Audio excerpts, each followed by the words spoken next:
got to be an incompletion for a first down. They're going to hand it. No. Van Dyke batted in the air.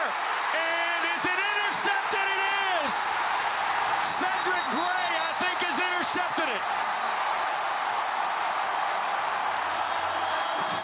And then watch the play. Jeremiah Gimmel, the other guy who's had a fantastic game, that ball bounces over and over. It's not caught at first, but Cedric Gray comes up with the catch. Jabari Ritchie had it dead to rights, Roddy. Until he didn't. But Cedric Gray comes up with it. That's what happens when you get bodies around the football.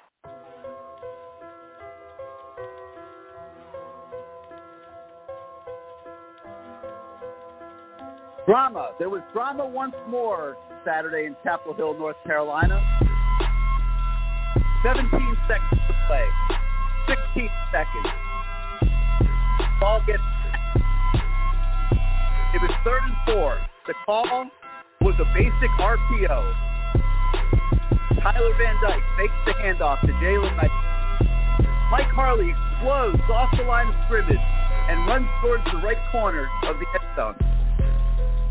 Charleston Rambo, also lined up on the right side of the field with Harley, runs a slant route underneath Harley's cut and appears to be breaking open across the middle. But then everything went astray for the Miami Hurricanes. The ball got batted at the line of scrimmage. It was intercepted. The game was over. The Canes had lost again. There was one more thing that I noticed as I rewound the tape over and over again and tried to reconcile the ending. Had the ball reached Rambo, the safety was coming up and would have likely made the play at the point. It would have been a first down with 10 seconds left. Miami would have scrambled to the line, snapped the ball and spiked it, and would have attempted a game-tying field goal. You have to applaud the decision to try to win the game, particularly after the way things went against Virginia when the decision was the opposite. But at the same time, as we begin a new edition of CaneSport Live tonight, you certainly can debate the play call as an example of the little things adding up to losing for the Hurricanes these days. If you were going to throw the ball in that point of the game, didn't the pass have to go to the end zone? Can't argue trying to win it in regulation, but the pass had to go to the end zone. There had to be a play designed for the ball to go to the end zone. So it's an example of just all these little things that are adding up to losing for the Hurricanes these days. Miami has just not been solid enough to win games against these other average ACC teams. The next opportunity comes Saturday against an NC State team that is better than Carolina and Virginia. You put it all together, and there's so much to talk about tonight as we embark on this edition of CaneSport Live. Hello again, everybody. I'm Gary Ferman, the publisher of CaneSport.com. We once again welcome you to CaneSport Live. As always, this is your show. It'll be driven by your participation. 319-527-6768 is the number. You do hit the 1 on your keypad if you want to come on the show. We once again ask the subscribers at CaneSport.com to post the topics and questions that they would like to hear discussed on tonight's show, and we will address them during the course of the evening. So the bottom line is that while we have been subjected to lots of drama down the stretch the past few weeks, there are so many reasons why the Canes are 2-4 going into Saturday's game against NC State. The biggest to me is that Miami is getting absolutely destroyed in the first quarter of football games. The numbers are absolutely insane. 176-12 Saturday in the first quarter alone. A week after, they were outgained 151-10 in the first quarter against Virginia. That's a disparity in game planning that Manny Diaz must reconcile as he tries to give the Miami administration a reason to take him into year 4 as head coach. And I know, obviously, so many of you out there listening tonight don't want there to be a year 4. That'll be something else we talk about. And what else are you guys seeing, beyond that? So let's go out to your calls and let's talk about it, I'm sure in very animated fashion. Again, 319-527-6768. 319-527-6768 is the number. Hit the 1 on your keypad if you want to come on the show. And let's go to the 352, where you're live on CaneSport Live. How you doing this evening? Gary, I'm doing awesome. Thank you so much for giving me the platform to co-host the show with you from the very first beginning. Take two. Absolutely insane. When technology goes haywire, all hell breaks loose. Anytime that you want me to co-host a show with you, I'm there. I'm happy to do it. Okay. I'm sure you did a great job. I'll go off. Okay, and I'll get the callers in fast. We'll get limit them to about 3 minutes. We'll have a great show. So I'm happy to do that.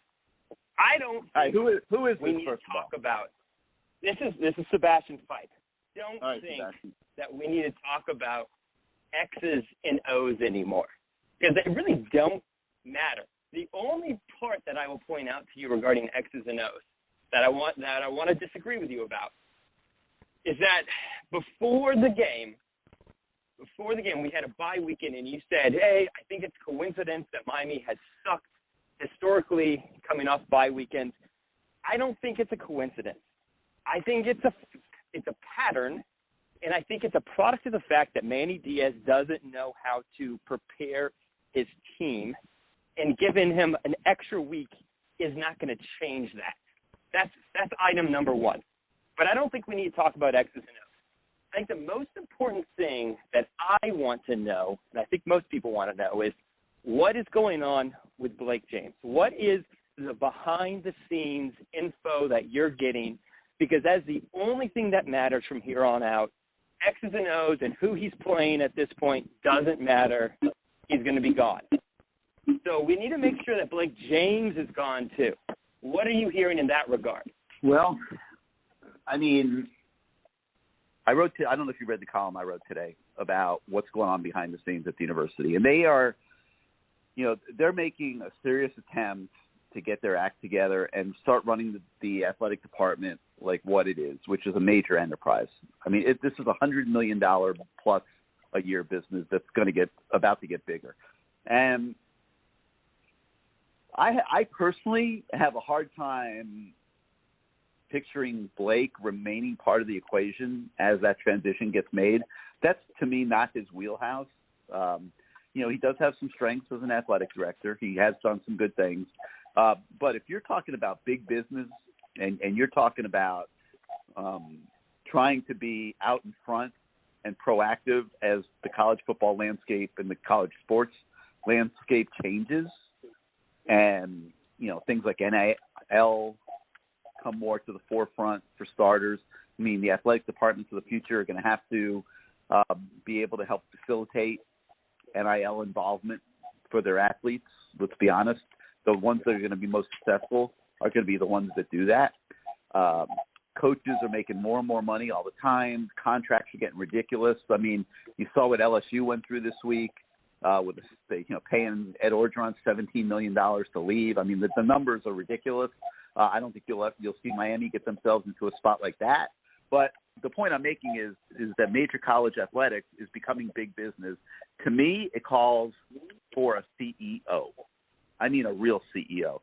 If you were going to have a $100 million company, I know if I was going to have a $100 million company, I would want the best CEO running it that I could find.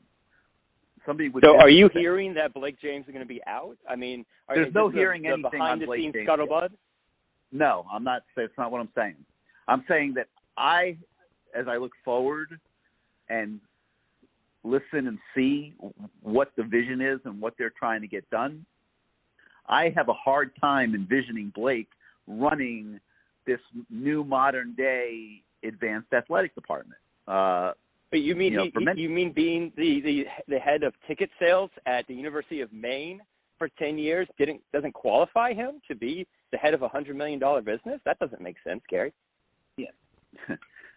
Now, listen, I'm not going to sit here and bash Blake like that. Listen, I mean, he's given the athletic director. I will do it for you. All right, but I mean, here's the facts. I mean, there's a pattern at the University of Miami athletic program of hiring people in the recent, let's say, decade, who might not have been as high-powered and qualified for the jobs they were being put in as you would hope they would be. Whether it's Blake as athletic director, whether it's underneath Manny Blake, the layer underneath Blake, overseeing things like the football program. All good people, by the way. I mean, it pains me to make these comments because I have to be honest about it, but like, it's not like they're not good people. I mean, Blake's a good guy. There's nothing wrong with Blake. But Jimmy Carter's a good guy. Doesn't mean he can run the country. You're in comedic mode this evening. But in all seriousness, I mean, the competence level of people on a professional level makes a difference, and it's caught up to Miami. And yeah, it extends, to Manny, who really should not have been put in the head coach's office. I mean, that was a mistake, clearly. And Manny was doing great, even though, he hadn't really, he was progressing in his career. Like, he had landed the head coaching job at Temple, which was a great progression for him. I mean, when he came to Miami, he was just a run-of-the-mill, middle-of-the-pack defensive coordinator. He had been fired from the best job he ever had. He had never won anything anywhere he'd been. He had never recruited anybody of note. Landing the job with Mark Richt in Miami was a great opportunity for Manny. And, I think Miami got the best Manny Diaz, that first year or two. I think that was the best Manny of his entire career. But that doesn't mean that they should have put him in the head coach's office. And it was a huge mistake that Blake made. And, now you're paying for it forward. But, yeah, and get back to your all of Manny's success as a defensive coordinator here was predicated off of Al Golden recruits. I mean, can we not acknowledge that? Of course. And success is relative. Like, they still didn't win anything. I mean, they won some close games in 2017 that created a lot of drama down the stretch, and then lost the last three, right? Well, and if Mark Richt what happened the next year? I think we win the Coastal. Well, and then if you know Mark what happened Richt the next. Doesn't leave. Yeah. And then you know what happened the first year of Manny as head coach. So, maybe that start in 2017 was a little bit of a mirage, but the point is that, getting back to your original question, is if Miami is sincere about what I am seeing and hearing, and they are looking to run their athletic department like the $100 million plus business that it is, I personally have a hard time seeing Blake being very long in that type of scenario. But we'll see what happens. I don't know that any decisions have been made. I have not heard that there have been. I have not heard any sentiment to this point among the people in charge at the university to fire Blake. So we'll see. We'll see what happens there. All right, man. Well, I'll let you go because listen, the only comment I have about the show structure is that sometimes you let people go on too long. I don't want to be one of those guys, but I'll listen. I'm going to keep listening. All right, man? All right, well, there's a lot of callers tonight, so we'll try to keep them tight. Thanks, Gary. You're the best. Hey, thanks for the assist at the beginning. Sorry for those technical snaps. That's what I'm here for, man. Anytime, just let me know. I'm happy to do it. Appreciate it, Sebastian. Have a good night. All right, 319-527-6768. I'm going to have to get used to that one tonight after the other number for so long. We might be back to the other number hopefully next week, but had to do a little stopgap tonight to get the show to go on because there's some massive technical issues. But 319-527-6768. You hit the 1 on your keypad if you want to come on the show. Let's go out now to the 757. You're live on CaneSport Live. All right, let me get this out of the way real quick, Gary, real quick. It's Cane. I'm going to be down there this weekend. I'm spending my hard-earned money to get on a flight to come see them, but I didn't go to Carolina. Didn't want to drive the 3 hours up and back, and we lost. Damn it, we lost. Okay, forget all that. They played hard, forget all that. Here's what I want to say. Damn all these fake-ass fans that want us to lose. You can beat me. I hate losing. I don't care if we win every game and to get rid of Manny tomorrow. I don't care. I want to win. I don't care about all that other crap. That's out of our control. I ain't the president. The man can lose all the games, they still keep him. People going to be crying. He can win all the games, they can still keep him, don't give him a contract. I don't give a damn. I want wins, victories. I'm tired of losing. And a shout-out to Uki. And a shout-out to everybody out there. Meister Kane, everybody. Fuck this losing stuff. Fuck that. I want to win my Dolphins. I'm 3-9 between the Dolphins and the Canes. This is terrible. This is terrible. Horrible. We just want to win. So all these people want this BS. Ain't nothing to talk about. Yeah, can we beat North Carolina State? You damn right we can beat them. We get just as many recruits as everybody else that we playing. They just got to put it all together. The offense did good in the second half. 2 games in a row. Where's the first half? What's up? The defense. We push blocking. Man, hit the mother. Hit them. And like your boy Matt said, you can't blame this all on coaches. These boys know how to hit. Hit. You learn hitting in elementary. You learn it in middle school and high school. You just can't run people over, man. Hit these son of a guns and put them on their back. But other than that, man, it's all good. I'm going to be in the 305 ride or die. But all y'all fake-ass fans want to lose, go to another team because I'm sick of the BS. Point blank, period. And that's all I got to say tonight. See y'all in the 305 this weekend. Ride or die. I'm out. Peace. All right, Kane. Looking forward to having you in town. Can't imagine what that's going to mean, but you don't have to tell us that either. You can keep it all secret. But seriously, looking forward to having you in town. Hope to run into you at the stadium on Saturday. Let's go out to the 504. You're live on CaneSport Live. How you doing, man? This is Roland from New Orleans. What's up, Roland? How you doing tonight? Man, I'm good. I want to tell you, commend you. That was a hell of a piece that you wrote. Man, it was so detailed, so structured. It was a hell of a piece, man. That was a great. Talking about the one this morning. A great piece, man. Yeah, man. If anything, that was. Hey, just so everybody knows, the one you just wrote. Just so everybody knows, talking about real quick. So if you haven't been on CaneSport.com today, there is a story on the front page where I write about what's going on behind the scenes at the university and how they're kind of trying to restructure things, and the president's office is taking an active role, and they're recruiting business leaders around the community to advise them and things like that. So if you haven't seen that yet, I do encourage everybody to take a look. It'll kind of bring you up to speed on what's going on. So what else you got, Roland? That piece should be everywhere. You broke that down. You broke it down from a micro level, very detail-oriented, very specific-driven from I forgot the gentleman you were speaking about, Julio Franco's right-hand man, and then one of the top donors. I think it was 2 brothers. I mean, it was fantastic, man. A buddy of mine sent it to me this morning. I read it. I was like, this is exactly the whole program in a nutshell. You couldn't have written that shit any better, man. So I'm gonna commend you again on that. I really appreciate that. Seriously, thank you. Yeah, absolutely, man. I'm not gonna hold you up. Just I hope changes are made. Well, changes are gonna be made, but I think it needs to be changed. I told a buddy of mine. Everybody needs to go. It needs to be an overhaul out this world. And I'm gonna just leave it at with one name, and then kind of go from there. Alonzo Highsmith. That's the start. That's a major start. That's the key man to go into the role in the operations form. And then I can't speak on the AD or anything, but I just know Alonzo Highsmith. If he doesn't come in and not over operations for University of Miami football, it would be a major problem. So, well, I've been on that for 2 years. Speak on that. I've been on that for 2 years, as you know. 2 years. 2 years, yeah. Yeah, absolutely 100% makes sense to me. We are going to have Alonzo on the Lamar Thomas show tomorrow night. And listen, I remember. I think it was last week. Alonzo was on Lamar Thomas show. I think it was. Listen, the man. No, he's going to be on the Lamar Thomas show tomorrow night. I think he was on some other podcast. But the point is, we're going to get into all of this with him tomorrow.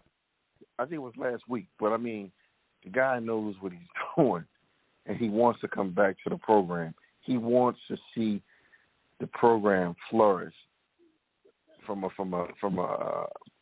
football standpoint as well as an academic standpoint. And one thing that he made a point of that really stood out was you have to bring in a coach that understands the culture. and that was a home run within itself. So, man, I hope Highsmith, he gets that job. And I'm just ready, I'm ready for the season to be over with, ready to, rip everything apart and keep it moving, and then rebuild and look for 2022. So, but again, man, you put me on hold. Again, great piece. I appreciate it. Thank you, Roland. Really appreciate that. Yep. Have a great night. All right, 319-527-6768. 319-527-6768. You hit the 1 on your keypad if you want to come on the show. Let's go to the 845. You are now live. How you doing this evening? Yeah, Gary, how you doing? Hey, what's up, Greg? How you doing this week? I want to second what Roland just said about your article, but there was one thing I don't agree with. Mario's win wasn't the biggest upset of the season.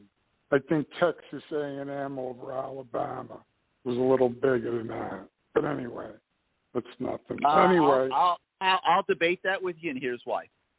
It was a home game for Texas A&M. Mario took Oregon on the road to the shoe and pretty much dominated Ohio State. I mean, that was an amazing accomplishment. I'm sorry. I mean, I understand Texas A&M beating Bama. It was a big win for A&M and all that, but they were at home. So there's a difference. Okay. Oregon was preseason top 10 team, weren't they? I believe they were. No, actually, I believe they were just outside the top 10. Oh, okay. All right, forget about that. Last year we played Oklahoma State, right, in the bowl game. You think those two teams were pretty comparable, right? It went down to the final drive. This year, Oklahoma State 6-0, we're 2-4. Yep. In our 0-6 streak against Power 5 teams, we give up 42.7 points per game, Gary. And that's Manny's defense. Mm-hmm. If Manny hired a coordinator with these results this year, would he fire him? Good question. A good question. I don't know the answer, but it's a good question. I mean, come on. What the heck? How can you come out? You went over the stats in the first quarter of these games. It's like, does he anticipate what the other coaches are doing on the other team? How can you have Gervin Hall covering that slot receiver man-to-man? Unbelievable. Yeah, I'm about to explode out of the studio here because I couldn't believe what I was watching. Seriously. That right there, I mean, was as egregious as anything you'll ever see. How do you have Gervin Hall covering one of the best receivers in the country one-on-one, and not just covering him, giving him a 15-yard cushion? And he still got smoked. It's a joke. Of course he got smoked. The kid could do whatever the hell he wanted. Yeah, exactly. Right, and we got Corey Flagg playing all the time, and he's got the lowest rating on the defense. Come on, what does he see in these players? If your point is that it's bad, obviously you're right, Greg. But let me just make another point. Like, I think everybody listening tonight, you, myself, everybody else, we'll all agree that it's bad. But as bad as it is, look how close they are to winning all these games. Like, it's like, it's bad, and it's bad enough that, yeah, they need to change coaches and start from scratch. But what you're seeing is the potential of Miami football. Miami football doesn't have to be great to win 10, 11 games every single year. Now, there's about 1 to 2% of the teams in the country every year potentially go undefeated, and that's the level that Miami, to me, needs to aspire to and can reach with the right coach in place and the right management and operation of its football program. And there aren't that many schools out there that can do it. You know, obviously Bama can, Georgia can, Ohio State can. There's a few more without question. You know, Notre Dame probably can if they got everything going. You know, I still think USC has the capability to be that kind of program. But the point is there's not many. And I think Miami's one of them. And that's why if they can just get this right, if they can fund the program properly, if they could get the right head coach in there and stop playing, you know, these stupid games with everybody every year, like what's been going on now for 15, 16, 17, 18 years, I wholeheartedly and 100% convinced that Miami football can be Miami football again. All right. I would one quick last point. There's no way Mario's coming here if Blake James is here. Okay, that's number one. And if we can't get Mario, I'm gonna bring up two names I'd like: Billy Napier or Dave Aranda. Billy Napier's worked under Saban. He's worked under Dabo Swinney. He gets a lot out of his teams. I mean, he's an up-and-comer. He has much more Billy Napier is an up-and-comer. He's definitely an up-and-comer. He is going to get a better job this year. Whether it'll be Miami or not, we'll see. I mean, I think that they got to go after Mario, and to me, there's not a close second. You know, once you get into Billy Napier, you're getting into Mark Stoops. You know, you're getting into Fickell. You're getting into all those guys that to me are the next tier. So you think Mario's a better coach than Luke Fickell? I do. I think he's a better coach for Miami. He's number 2 in the country. I understand that. If Cincinnati played Oregon next week, who would win? Oregon's a little beat up, so I don't know. But if listen, Greg, if we're debating, what we should be debating is not that. What we should be debating is who's the better fit for Miami. Oh, okay. All right. I mean, would you agree with that? Yeah, I mean, we don't need to sit here and have an argument over whether Luke Fickell is a better coach than Mario. I mean, it's irrelevant. It's who's a better coach for Miami. All right, then you're right. I'll leave you with that. You're right on that. Okay. But Billy Napier is a good coach, and so is Dave Aranda. He's a very good upcoming coach that many people have identified as a guy that is on the rise in college football, and I think you will see him get a better job.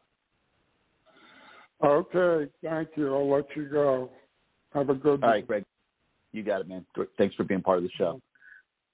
319-527-6768, 319-527-6768. You hit the 1 on your keypad if you want to come on the show. Let's go to the 727. You are now live on CaneSport Live. How you doing tonight? Doing good. How are you, Gary? Doing good. Who's this? Hey, what's up, Jake? How you been? Doing good. Hoping that we're coming to the end of an era. So, a lot of the guys brought up but I'd say you're on fire this week. You really you're digging deep with that article today about the business. That was fantastic. But the one I actually about firing Manny. Not right now. I was a big Manny supporter, just hoping to end the cycle, but that time is come and gone. And, I just thought to myself, I'm like, you were just saying a minute ago how we're, you look at our record, and really other than Bama, we could have won every single one of those games. And not saying that's actually more an indictment on Manny, in my opinion. And, when you wrote that article, I didn't know. I watched the game, but I didn't see him just kind of king out there. But to me, it's like Manny. You had the saying, don't blame Manny, and I kind of agreed with that. I've been a moderately defensive of him just because I don't like the carousel or the firing coaches for the sake of firing coaches. But, you know, you look at this whole tenure he's had, and it's always been someone else. You know, year one it was Dan Enos, and then last year it was Blake Baker, and you know he's run out of people to blame this time, and he's, you know, I look back, one of the biggest reasons I ever gave him the benefit of the doubt, it was a movie made, literally it might have been the first thing he did as a coach, but I don't know if you remember when he first got hired, he brought the whole team over to the stadium and made them run the stairs and watch the Duke loss. What happened to that guy? Like, this team, if you could say anything of them, they're undisciplined. They lack consequence and responsibility for their actions. And, you know, that is something that you can blame on a coach. You know, I don't buy the whole idea that these guys are kids, but they are 18, 20-year-old people. And, you know, I wonder if he was thinking about that when that all went down. Just, you know, he just seemingly never took charge of the situation. He's made some very, you know, flashy moves that I think we all thought or hoped would work. But at the end of the day, like, you know, he never really looked inward at what he was doing wrong. It was always somebody else. And I'm just very much looking forward to this experiment being over, as much as I hope that it would succeed. But, you know, that's, to me, I just I hope you're right. I hope there really is some interest, because I think we're kind of almost at the end of the road where, you know, we're going on a generation of Miami being irrelevant, and there isn't a whole lot of evidence for teams coming back from that, you know. Gary, are you there? Yeah. Yeah, I'm here. Oh, yeah. Sorry, no. I usually you jump in there. I wondered if I got cut off. Sorry. No. I'm listening to you. I agree with what you're saying so far. Yeah, I just you know, I really hope, because, you know, I'm looking at, like, you know, I know that the big money's upset and everything, but, you know, I'm a business owner. You know, I could probably toss some money. Not, you know, I can't cut huge, you know, golden cane checks. But, you know, if this team was winning, I get calls from the season ticket office and the booster club and whatnot. And like, oh, you know, we're doing this and that. And it's like, well, yeah, I'm not paying you money for 6 and 6. I'm not paying you for a. I own a water damage restoration company. Okay. You know, and you know, it's good business. You know, things are good. I'm not multi-millionaire. I'm not crushing it like that. But, you know, I throw some money at the program if we. You know, I'm not talking national championship. I'm just talking, like, I want to be entertained.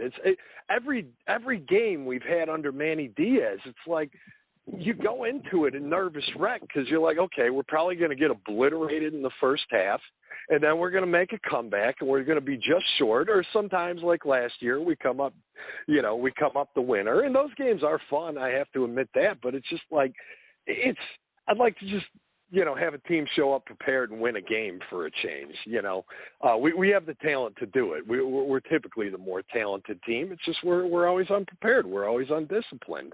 And it's just, but what I was getting at, you know, that's another tangent. But how many other people are there like me? Like, you know, look, and I've only been a season ticket holder for a couple of years because I just recently moved back into the state. But like, I drive 3.5 hours. You know, I spend a lot of money going to these games and everything. I'm not going to do it to get pissed off, ruin my weekend. And, you know, it's not about the money. It's just like, I've got a lot of other things I could do with my time. I'm not going to go spend it being pissed off all weekend because I watched a crap product take the field. And, it's nice because I just like going to South Florida, Fort Lauderdale, Miami, wherever we decide to stay, make a weekend out of it. But I'm pissed off the whole weekend. And how many other people, and then the other thing is you got to think, I'm almost 40.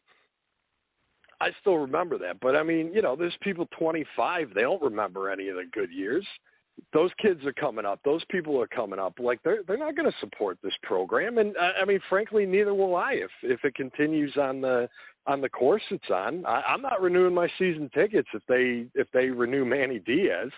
And I don't want to not do that. I want to be a fan. I want to go to these games. But the product's there. It's not like we're in the middle of Indiana where, you got to draw all these people in. All we have to do is keep half the talent home and find a couple of offensive linemen and a quarterback, and you've got a 9-10 win team at the floor. It's not real hard. That was the point I was making a few minutes ago. It's not very difficult. I don't know if I agree with you that we could be a national champion contender like we were in the 80s, but we could be like Georgia right now and just be in the mix year in and year out, top 10. If you get a guy like Mario in here that can recruit, 100% you can be that. Look at what he did at Oregon last year. All right, he recruited in a COVID year where kids couldn't even take visits. He recruited the top player in 9 different states to come to Oregon. Okay, sight unseen. Gary, wait. Let me call you out on that. So I'm all for Mario. Don't get me wrong here. But so one thing, you keep saying that. Like he recruited some guys from like Alaska and states that don't really matter. No, not Alaska. But here's not Alaska. No, I know. Not Alaska. New York. Listen, and they have no in-state talent in that state. None. I'll grant you that all day long. But he does have the West Coast all to himself. No, he doesn't. He goes down to California on the West Coast? He goes down to California and he battles it out with USC, UCLA, a Cal. Those are all garbage teams. USC, if we were fighting it out with are only garbage teams because they've been run like Miami lately. But they're not garbage programs. USC is only 3 years behind us. Dude, so the talent, dude, the talent base in LA area is probably comparable because they got linemen and quarterbacks. Yeah, it's probably comparable to South Florida. It's better because they got linemen and quarterbacks. We have none of those. But here and there. One thing I would ask you though is, the Manny Diaz thing was a huge mistake, and I would have been fully supportive of Mario, but I just wanted a coach search, much like you did. Wouldn't it be wise for them if they're going to go? Let's play it at face value. Let's say that they're actually going to go in on this. They're going to do this. They're going to spend the money and they're going to do it. Hear out other coaches. I'm not, I'm not talking. You got some mid-level garbage out there, but one of my things. Mario's a badass recruiter. He's good and he's pretty good at getting his guys pumped up. But the one thing to me that has always kind of been a question mark to me with Mario is he seems to do less with more. Like he goes and gets that big time talent, but like this year they could easily be 3-3 this year too, for what it's worth. So, and he tends to lose some boneheaded games every year. He's always great at showing up and getting his team ready for the big game. He, on a year-to-year basis, doesn't have his team ready for Arizona, doesn't have his team ready for Oregon State. The garbage teams, he tends to overlook them. And that, I don't know, to me that is a big problem because the ACC has got, some talented teams there who can compete. And I just, to me, like, if we're going to do this and we're going to go all out, talk to a few other guys, see what's, get some opinions. I mean, look, if we wound up with Mario, I'll be doing backflips. Trust me, I'll put money towards the program. I'll put money towards buying that contract. I'm not going to be but here's what I think, Jake. I think that there's a recognition that there's a very good fit with Mario. I think they're going to explore that first. That's my opinion of what will happen. And depending on where that goes will determine the depth of the search in other directions. Yeah, my one thing to that I would say is if they're going to do it, then do it and win. Like, if not, then do a coach search. But if you're going to do it, make it happen. You can make that happen. Think about all the money they lose with those 40, 50,000 empty seats every game. The attendance this year has been embarrassing. I mean, it's like places like a golf tournament. It's so quiet inside there other than the pumped-in noise. And, how much money are you leaving on the table having 50,000 empty seats every game? Well, I mean, the truth is what's sold is usually sold before the season. So, yeah, there's some single-game seats each week that they're missing out on. But they sell 40,000 season tickets. It's a 70,000-person stadium. No, I understand. They got a lot. That's there's $10 a lot million of potential revenue there. Yeah, if that's your point, you're Plus right. parking, concessions, everything else. Yeah, sorry, man. Hey, I'll let you go. Yeah. Good talking to you. This is a great show. I love it. Appreciate it, man. Give us a call next week. All right, 319-527-6768. I got it right. New number for tonight. 319-527-6768. You hit the number 1 on your keypad if you want to come on the show. Let's go now to the 561. You are live on CaneSport Live. Yo, Gary. What's up, bro? Yes, sir. Who's this? Scooter DuPont. Scooter DuPont makes his return. Man, you've been taking some heat the last few weeks. I know. Well, you know what it is like I'm the only one who thinks we should keep Manny. I guess like all your audience, they basically say the same thing. I mean, you're the only fan. Got honest truth. I know. Scooter, and obviously I know hundreds and hundreds. Right now, I would say you are the only fan that I know that is a proponent of continuing with the status quo. Okay. I mean, I was in Chapel Hill, Scooter. I'll say a short thing. Scooter, let me say one other thing real quick. Wait, one second. Okay, I want to say one other thing just to drive this point home. I've been going to Chapel Hill for North Carolina games for many years, obviously. Usually we would have 4,000, 5,000, 6,000 fans up there, I think. I mean, it's always been a very well-attended. I mean, it's a phenomenal road trip for people, a nice area, good restaurants, the beautiful campus, Chapel Hill, the whole thing.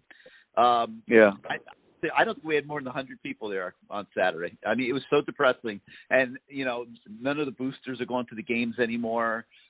It's sad. For me, it's sad to watch. Well, and look, you literally are the only guy that I know that's lining up on that stuff. No. Listen, I love your show and everything, but if I could have a criticism here, and don't take this too harshly, is you have sort of a sense of entitlement where you think that University of Miami should be winning, and we're different than these other programs. Are you talking about me, or are you talking about the fan base? I'm talking about you, man. I hear you and Matt. All right. Wait, time out. If you're talking about me, If you're talking about me, wait. If you're talking about me, let me just say, there's no sense of entitlement, okay? I mean, it's not entitlement. I've been here for a long time, and I've seen what this place can be when it's run properly.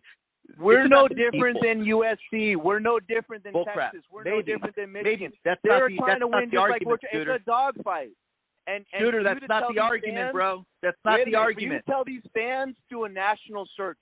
It's like Santa Claus is going to bring you a present. Bro, it doesn't work that way. You're not a little kid anymore. Look at Michigan. Scooter. Look at Florida State. They all do national searches. It's not how many coaches have come and gone and failed? Kevin Sumlin.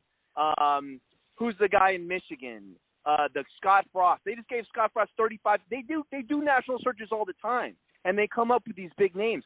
It's a crapshoot. You don't know what you're going to get. With Manny, at least he's analytical. At least he's ready to fix problems. You said yourself you think he's smart. And you want to bring in somebody who's like a Neanderthal just because he's an alpha male, like a Highsmith, who doesn't understand anything. All he knows is he's like a big ape or something. Scooter, Manny makes Scooter, the changes. Scooter. I'm gonna have to cut you off. I mean, you're insulting people. You're using You don't racist insult Manny? undertones. No, Wait a minute. that's from your Dude. mouth. That's from your mouth. Scooter, you're using racial undertones. You're getting way off the beaten path here. I'm not now, using any. I'm trying to have a little bit of a debate with you, but you got to clean it up, bro. All right, now listen. Here's the thing. I've been here a long time. I understand that there's no entitlement. I understand that the success of University of Miami football is all about the there's quality of entitlement, Gary. Okay, wait. Do you think there's any difference between us in Michigan, us in Nebraska, us in USC, us in North Carolina, us in Florida State? Everybody's trying to do the same thing. It's not easy, Gary. And just because we're Miami, it doesn't make a difference. Nobody gives a. It's not. Nobody cares. It's not easy. But what I'm trying to say to you is that the success of Miami football is predicated on the quality of the people in the building. Gary, we're not any different. Did you admit that? I understand. It might be the same for them. No, I don't think I'm you. not I don't think you familiar believe that, with though. the ins and outs of Michigan football. I can't tell you why Harbaugh is succeeding or not succeeding. Maybe Did they do a national search with him? Wait. Did they do this national search with him? Because this is what you're telling everybody. I think they targeted him. I don't think he was a national search. I think he was a targeted hire, and it was hard to argue. I mean, he's a Michigan guy. But it's just another. But Gary, it's just another example of you think you could have a sure thing. What more of a sure thing was he? What more of a sure thing was Scooter? All these other you're making too many different arguments at one time. If you want to make the argument that there's no such thing as a sure thing, then I would agree with you. Jim Harbaugh is a great example. Yeah. No Just doubt. look around the country, I'll totally agree with you on that, but you're all over the place right now. Here's what I'll tell you. If the people in the building are right, Miami football can and will be Miami football again. Okay? Everything else. You're talking like a little kid. Oh, dude, man. Dude, it's like now, you're not having constructive conversation here. You're insulting everybody. Hold on. Dude, I gotta all right. Well, give us a call next time when you're in a little bit more of a sound state of mind. I'm thrilled to death to have a contrary point of view. That is healthy for everybody, and it's great for the show and all that. But you can't come on here calling people names. You can't come on here insulting people like Alonzo Highsmith. The bottom line is this. And yes, this is an opinion. When the quality of the people in the building are up to snuff and good enough, Miami football wins big. You've seen it now over, I'm not going to say 4 decades, but you saw it on multiple occasions, certainly over 3. Howard Snellenberger was as good as it gets. Just an amazing human being, an amazing visionary, had the full toolbox that it takes, and you saw what he did. If Howard Snellenberger had stayed at Miami, he would have been the modern-day Bear Bryant, okay? Jimmy Johnson comes here. Take a look at Jimmy Johnson's record before he came to Miami. Wasn't great, okay? But Sam Jankovic, the athletic director, who I thought really blew it by letting Howard leave, but had the competence, again, quality of people in the building. The guy was a monster athletic director. And, yeah, he got into an ego thing with Howard, and that there were 2 big egos, and it didn't work real well, and Howard left. But Sam identifies Jimmy Johnson, brings him to Miami, and Jimmy turned out to be the goods, right? He did it here. He did it in the National Football League. It's a shame that he had that itch. He's another one. Had he stayed at Miami, he would be the modern-day Nick Saban. No question about it, because he was good enough. You're good enough at Miami, you win at Miami. Okay? So Dennis Erickson comes in. Phenomenal football coach. I think everybody would agree on that. And was able to take the talent that Jimmy left him and win 2 national titles, and then everything fell apart on him, and he left and went to the NFL. But the point is that as a CEO of Miami football, Dennis wasn't good enough. I mean, he just wasn't, Butch was good enough. Randy wasn't good enough. Larry wasn't good enough. Larry went to back-to-back national title games with what Butch left him. But when the program had to stand on its own 2 feet based on his competence as the CEO, it fell apart, right? You see the pattern here, folks? Scooter, I think you're still listening. There's a pattern here.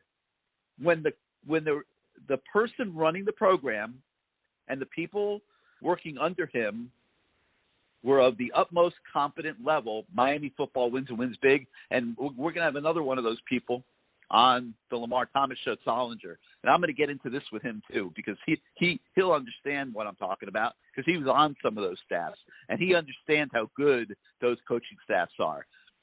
And just take a look at how many of them went on to be head coaches in the National Football League. Chuck Pagano, Dave Campo, Rob Chudzinski. You can go. There's more. I mean, I'm not thinking of them all right this minute. Dave Wanstead, Butch Davis. I mean, you go on and on and on. So many of the guys that coached in this program went on to be head coaches in the NFL. Now, I love the human beings that are in the program right now. They're all good people. I love them. I don't know if they love me all the time. I mean, when things aren't going well, I have to tell the truth, and I have to, critique what they're doing. But I feel pretty safe in saying there's not one person in that program right now that's going to go be a head coach in the National Football League. I feel safe saying there's not one person in that building right now that's going to go be a head coach in college. Being able to hire quality people, it's about being able to recognize quality people. Starts with the athletic director. You got to be able to hire the right head coach that's capable of hiring a staff at that level. There was zero reason, and again, I like Manny. I stood up for him this weekend. I wrote a column saying that he shouldn't be fired. I took a lot of heat for that column. But, and again, I was talking about this past weekend, just to be clear. If they lose next Saturday, my opinion is going to be different. But the point I'm making is it's about the people in the building and the quality of those people in the building. And, Scooter, I think you're missing that a little bit.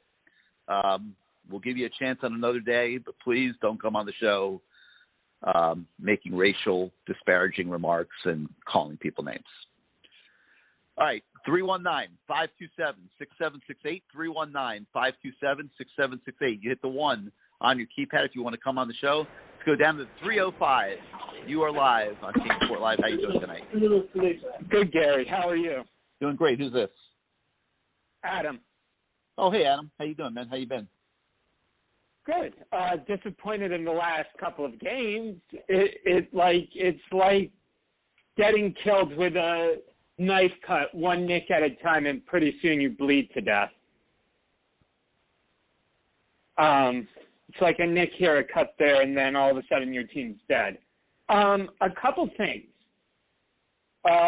One, do you agree with your colleague Mike Farrell that at Oregon would be a good fit? Because I saw that as well as your great article today. I did see that, and I don't agree. I think the guy is freaking crazy. Like, he's nuts. I don't understand. I mean, I know he won that title at LSU. All the stars aligned. They had a great team, great staff. It goes back to what I'm saying. They had a great staff that year. Joe Brady did an amazing job for him that year with Burrow as the quarterback. They had great receivers. They won the national title, but no, I don't think he would be a good hire for Miami because he's too big of a risk as a human being. But I mean, the only I'm just saying because Oregon he did coach under Jimmy and Dennis, so that's why. Early on in his career, so he also has those Miami ties. Yeah, I know. I remember obviously when he was here as a D-line coach. He was an okay coach, but do I like him? Do I like him as a head coach here? No. Okay. I mean, I just thought it was an interesting take by your colleague.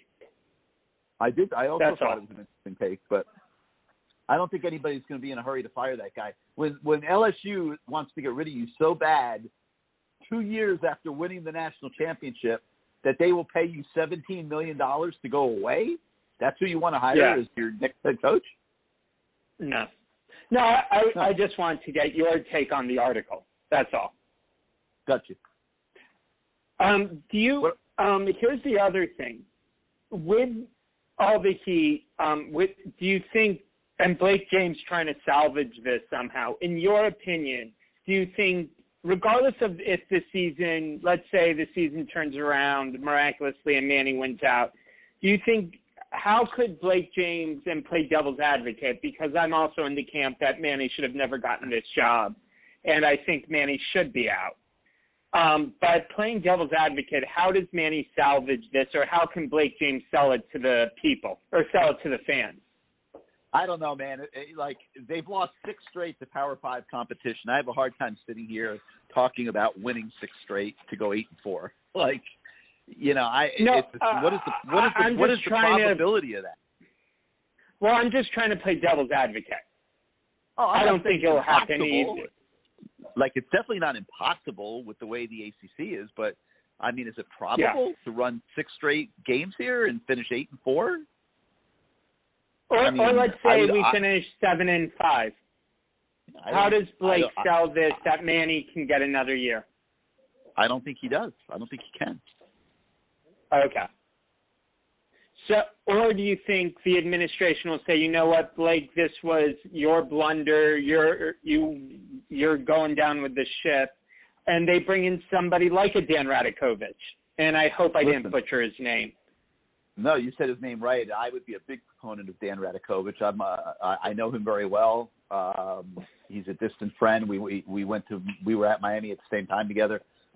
We've kept in touch through the years, and I would be a huge proponent of that guy. Now, is he going to leave Clemson to come here? I don't know, but I would take a shot at it. But no, but that's what I'm saying. To answer your real question,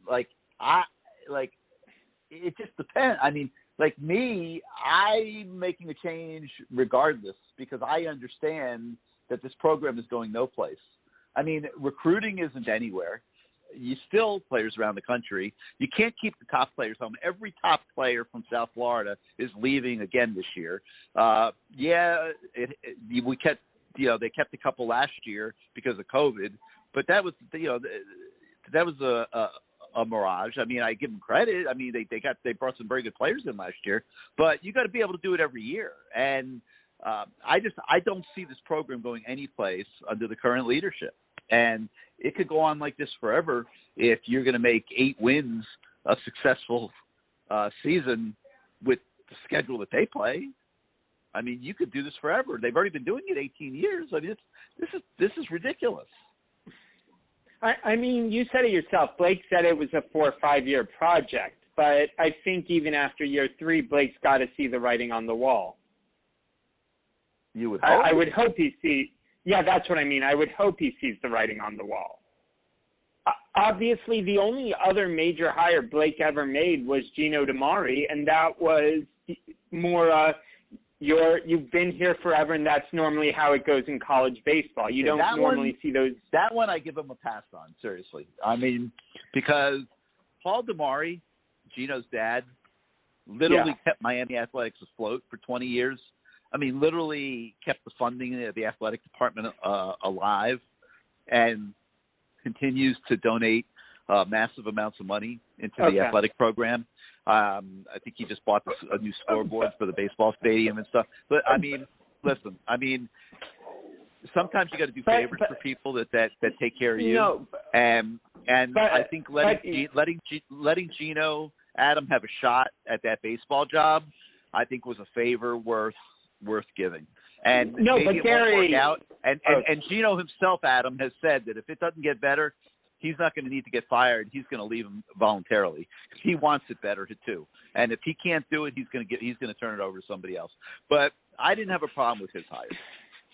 No, Gary, I was agreeing with you because I was thinking when Jim Morris went, either Gino DiMare or JT Arteaga should get the job because in baseball, you don't see those big hires. The only other outside 2 hires I was even thinking of were Greg Lovelady, who I think now is at UCF, or Mike New, who's at Cal.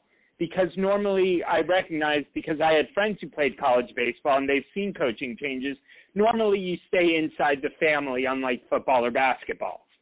So I was agreeing with you on that one, Gary. Yeah. And you know, you just don't know in baseball until you give it a shot. I mean, it's a different kind of sport than football. I mean, who would have ever thought that Alex Cora would end up being a great manager of the Boston Red Sox, right?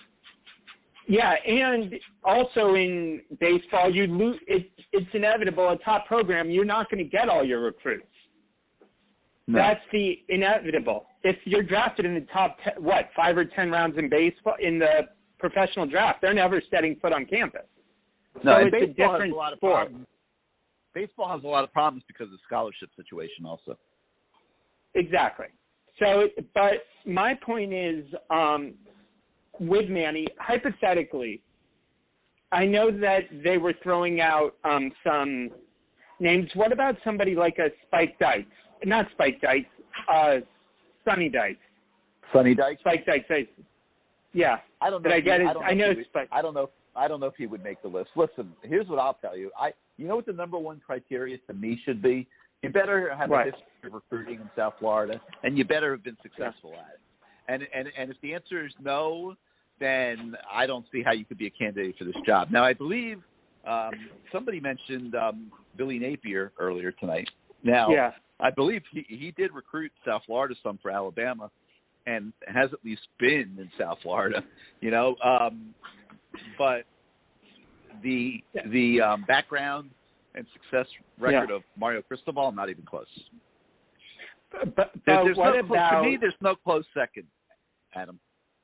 No, neither can I. But I'm saying if Mario says, you know what, I'm comfortable in Eugene and you have to go to a plan B, I'd like somebody. And even though he was turned down, I think he was in top 4 when Rick was hired, and I don't know how eager is, somebody like a Greg Schiano. He's coached at Miami. He knows the culture. Yeah, Greg Schiano, I'm just not sure that ship hadn't sailed. I mean, he hasn't really recruited South Florida really well or in a while. Obviously I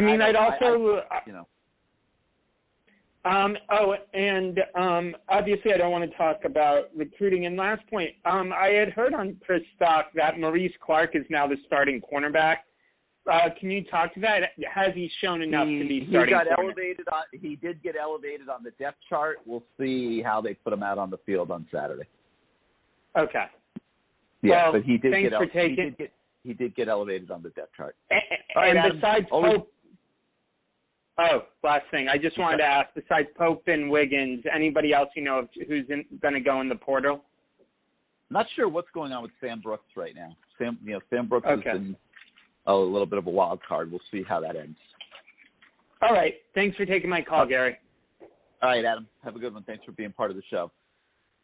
319-527-6768. 319-527-6768. You hit the number 1 on your keypad if you want to come on the show. We're off to the 917. You're live on CaneSport Live. How you doing tonight? Hey, Gary. What's up? BK Hurricane. What's up, BK? How you doing this week? What's going on, man? How's everything with you? Great article. I know you're hearing it a lot, but it was an awesome article. Thank you, man. Very much appreciated. Well, it was an awesome article. But listen, Gary, I'm gonna make it real quick. I want to specifically single out Rhett Lashley. Do you feel that, seeing what you see now, that we were sold, like, we didn't get what we paid for in regards to Rhett Lashley? And I have a theory as to why. That when Rhett Lashley did excel as an offensive coordinator, he always had an offensive-minded coach to rely on. Like, for example, when he was in Auburn, he had Gus Malzahn, someone who's known as being an offensive genius. What happens when he leaves Auburn? He goes to Connecticut or wherever else he went. He didn't do very well.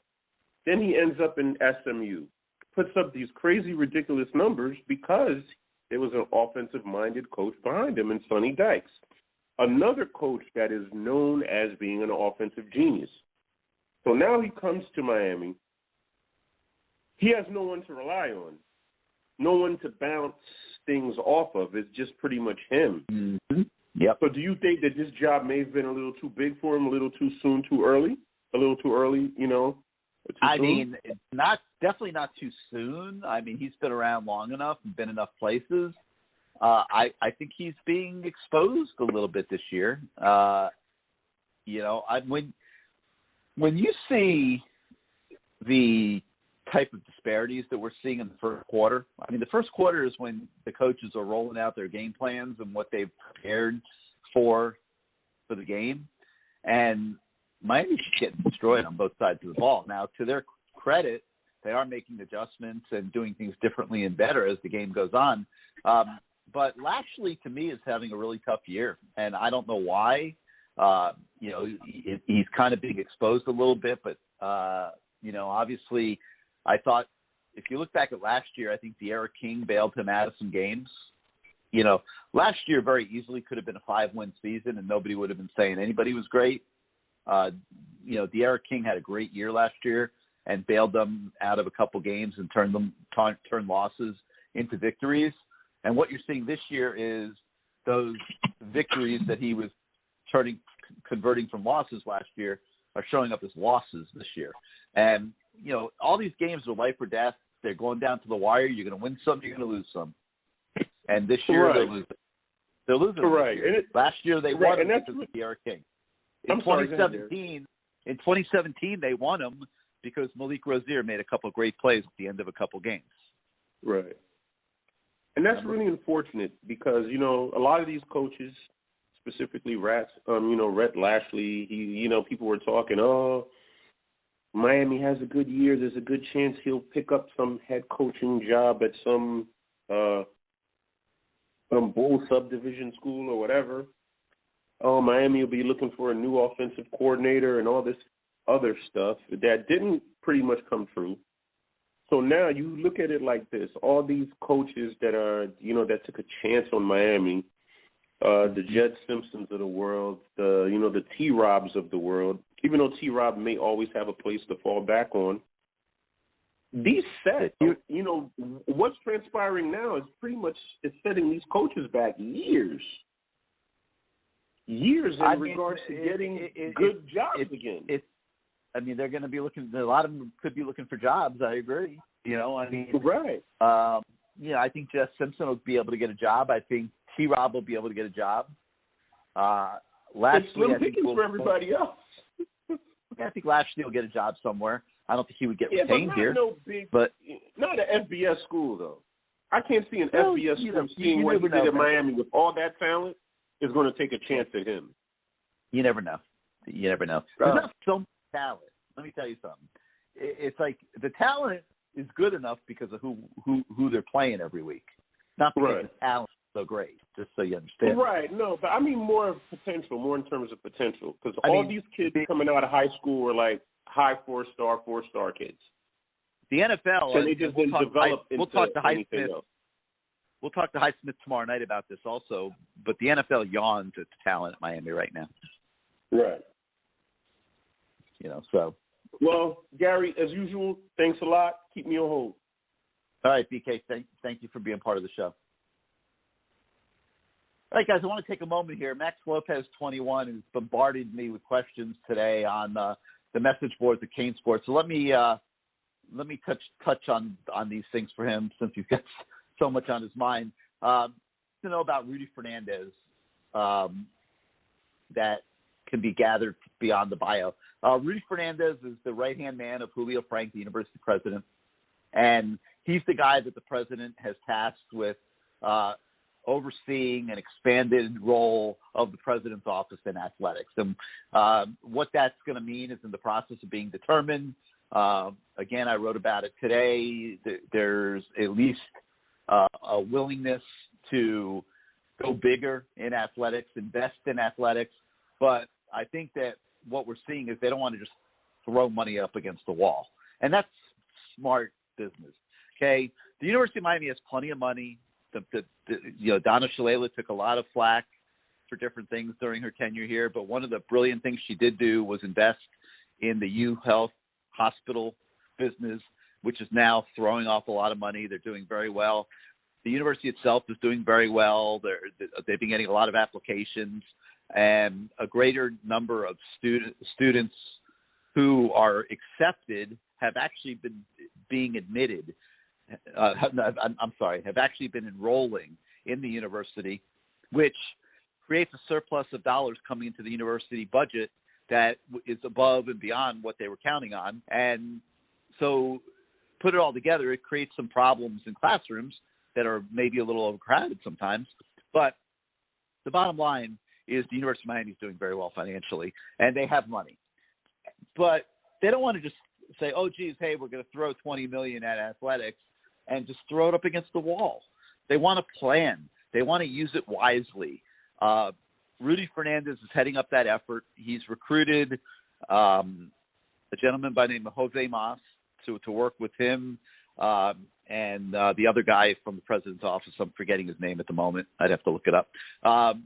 And they're expanding from there. And they're bringing in business leaders from the community to help them in different ways and to, consult in this new look athletic department. We'll see how it goes. I don't want to make any predictions. The University of Miami has screwed up too many things through the years when it comes to athletics. The proof will be in the pudding.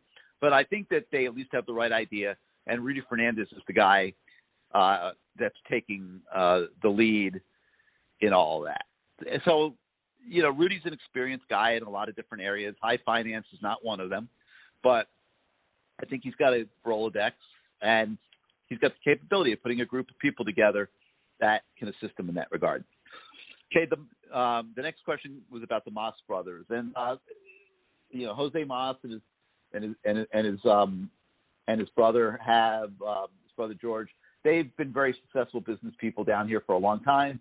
They've built like when you're in a neighborhood and AT&T needs to lay cable underground so that everybody in a new neighborhood can have high-speed internet, for example, it's probably the Mas Brothers company, Mastech, that's doing the work. And, they're contractors for these type of companies all around the country, and they do a lot of other different things, too. There's a whole lineup of things that Mastech does. It's a very big company, multi-billion-dollar company, and these guys have a lot of experience in business, and they're Jose Mas is a trustee, and that's why I think that they've been recruited to get involved. Max asked the question, why haven't they intervened prior to this? I think Jose Mas was one of the people that tried to get involved, and what I had heard was he was one of a few people that were organizing to get the University of Miami to make a run at Mario 3 years ago. And obviously with the hasty hiring of Manny Diaz, which might have also been intended to ward off any outside attempt like what was being formulated to go after Mario, that never got started. But now he is involved, and we'll see what happens moving forward. The next question Max is asking, he says, social media is pummeling everybody right now. Blake, Strawley, Epstein, Frank. Is there any animosity from the president's office to Epstein and James for the way that the Diaz hire was handled? I wouldn't say animosity is the word because how can Frank have animosity towards anybody? He ultimately could have said no. I mean, it doesn't happen if Frank doesn't rubber stamp it through. I think since then, I'm guessing that Frank has realized that he shouldn't be rubber stamping things, and I think he's been convinced and has learned how important athletics is to the South Florida community and the university. And I think that's what you're seeing right now. And I think, as crazy as it was, I think that Kirk Herbstreit rant on game day was what put them over the edge.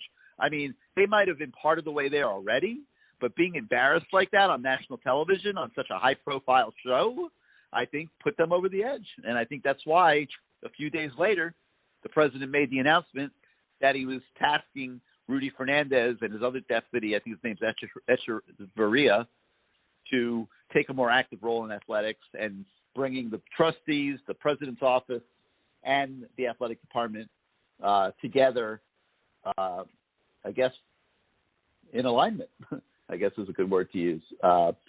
So let's see. The next question Max asked is, Big Three sports have all underachieved under Blake James. Yes, they have. But basketball is an aberration to me because of the FBI thing that just absolutely – I mean, it was like dropping a nuclear bomb on them, put them out of business basically for a couple years. I am expecting Miami basketball to come back strong this year. I think they'll be a top 5 or 6 team in the ACC. They've gotten a couple really good transfers in. They've got some very good players coming back, including Isaiah Wong, who many people say is all ACC preseason. And I think you're going to see Miami basketball come back strong this year. So, I don't want to say they're all floundering. We'll see what happens with baseball. But my opinion on what happened with football. And, no, I don't feel that Manny Diaz should have been thrown into this job. It was very flawed. And I think you're seeing them pay for it a few years down the road. And then the last question Max asked had pertained to Benny Blades and his meeting that's supposed to be coming up with the president and athletic director. And I don't really have much that I can say about that one. All right, so 319-527-6768, 319-527-6768. You hit the 1 on your keypad. Come on the show. Let's go to the 256. You're live on CaneSport Live. What's going on, Gary? Doing good. Who's this? This is Juan from Huntsville, Alabama, man. What's up, Juan? What you got for us, man? I'm just going to keep it real short, man. Do you ever watch ESPN where they be showing the games where it's always, like, real close and they show, like, I guess it's like Big Classic? 30-minute increments? Yeah. Yep. That seemed like that's been Manny's whole career at Miami. We just been in close games. games. That's just the way I view it, man. If you like exciting close games, man, it's awesome. Yeah, I mean, hey, if we get the victory, I mean, it's fucking pretty awesome. But this year, I mean, I just don't know. It's just like last year, we were in a shitload of close games and we pulled those out. But this year, we just can't do it. I mean, the tackling's a hell of a lot more terrible this year than last year, and it was terrible last year. But the offense was able to through a lot more than this year, which we did have a healthy De'Aaron King until, the tail end of the season. So, but, I mean, I haven't really listened to any press conferences, after practice. I quit watching all of Manny's little press conferences. I don't want to hear from Rhett Lashley. I don't even want to hear from nobody, man. It's just pretty, I just don't even know what to call it, Like I said, I'm in the 256, so I'm in Crimson Horde country, a.k.a., Bamaville. So, I still haven't stopped hearing about when we got our ass whooped by Alabama. So, I mean, do you know any reason as to why, Gervin Hall still tackling his own teammates? I mean, is he on the NIL for other teams? I don't know. Just trying to figure that out. Did you hear anything about that? I don't think you're going to see too much more Gervin Hall. Okay. Manny basically benched him the other day. He was horrendous. Okay. Now, what's going on with Gervin? He was being asked to do stupid crap. Like, asking Gervin to cover Josh Downs one-on-one is just ridiculous. Indeed. So, what's up with Avante? Is he going to be seeing a lot more PT? Or I don't know, man. He's not in, or what? He's not really ready to play. I mean, he missed training camp. He's, he hasn't had the proper training. I don't think you're going to see a ton of Avante. Okay. All right. I just got one last thing, and it's kind of irrelevant, as to far as well, actually, it's really not. The scooter guy, man, I just don't understand this kid. He needs some help, man. He needs some therapy or something. He thinks that the shit that he's been saying the last 2 shows is not some racist shit. I don't really know what he's hearing. Maybe someone else is speaking for him. I don't have any problem with his opinions, but when you start making racial remarks and calling people names and things like that, there's no time for that here. I mean, I definitely have a problem with his. He does it again. He's going to get hung up on because that was ridiculous tonight. I got a problem with everything he said, especially as far as everybody knows that Highsmith is a legit candidate to, be the athletic director of football or whatever the case may be. So I don't know why he's talking about, you think you're going to bring this guy in? I mean, Alabama knew once they got Nick Saban that they had a fucking good coach. And I'm not saying at all that the next coach we're going to bring in is Nick Saban. Please let me just get that through. But you can't tell me that Mario is not 30 times better than the shit that we're seeing, or he won't have it looking 30 times better than the shit we've been seeing every Saturday. No doubt about it. So, like I said, man, it's been a long time since I called in and actually hit the one on the dial tone, but I've been listening for the longest, and I've been watching, the Lamar Thomas show and everything like that on YouTube. And, I just like to hear what the fans have to say because I know I'm not the only one that's thinking the same shit, and I've been hearing it. And real quick before you put me on hold, shout out to Ross. I really like whenever he calls in. And the guy from the 305, I forgot his name, the one that y'all always get into y'all's whole little spat all the time. Should be hilarious. Shout out to him. Everything 305? Yeah. I got a feeling he's next. I think he's next. I'm seeing a familiar number here next on the board, so that could be him. So he's smiling right now. He's happy that he's being acknowledged. All right, man. Well, you can put me on hold, man. Thanks for being part of the show, man. Appreciate it. Yep, we'll talk to you next time. All right, 319-527-6768, 319-527-6768. You hit the 1 on your keypad if you want to come on the show. Let's go now to the 786. You're live on CaneSport Live. Hey, Gary. What's up, buddy? Doing good. Who's this? Gary. This is Flex, Gary. Hey, what's up, Flex? What's up, my man? Hey, how are you? Hey, real quick, Gary, get right into it. Yeah, that article that you wrote, I really liked it. It kind of started touching on the conversation that me and you had a few weeks back about the administration, and that this problem is, like you said, it's deep. It's administration deep. The only thing I want to say, Gary, is so Fernandez and Echeverria are going to be Julio Frank's liaisons. The problem I have is that, Gary, I think that we actually – well, first let me ask you this. Gary, who hires the university president? How's the university president selected? The board of trustees. So now, so watch this. If you go back 18 years ago to the president that we had back then and the AD that we had, which would have been Foote and Jankovic, is that right? Okay.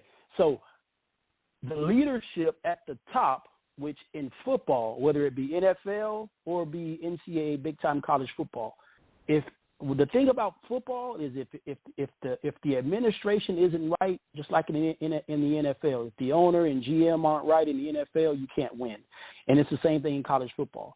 When Shalala was hired, proof was in the pudding. She was there for, 16 years or 15 years or whatever it was. And the program consistently went down because the leadership at the top, as far as athletics go, Shalala was good in other areas. Of course she was.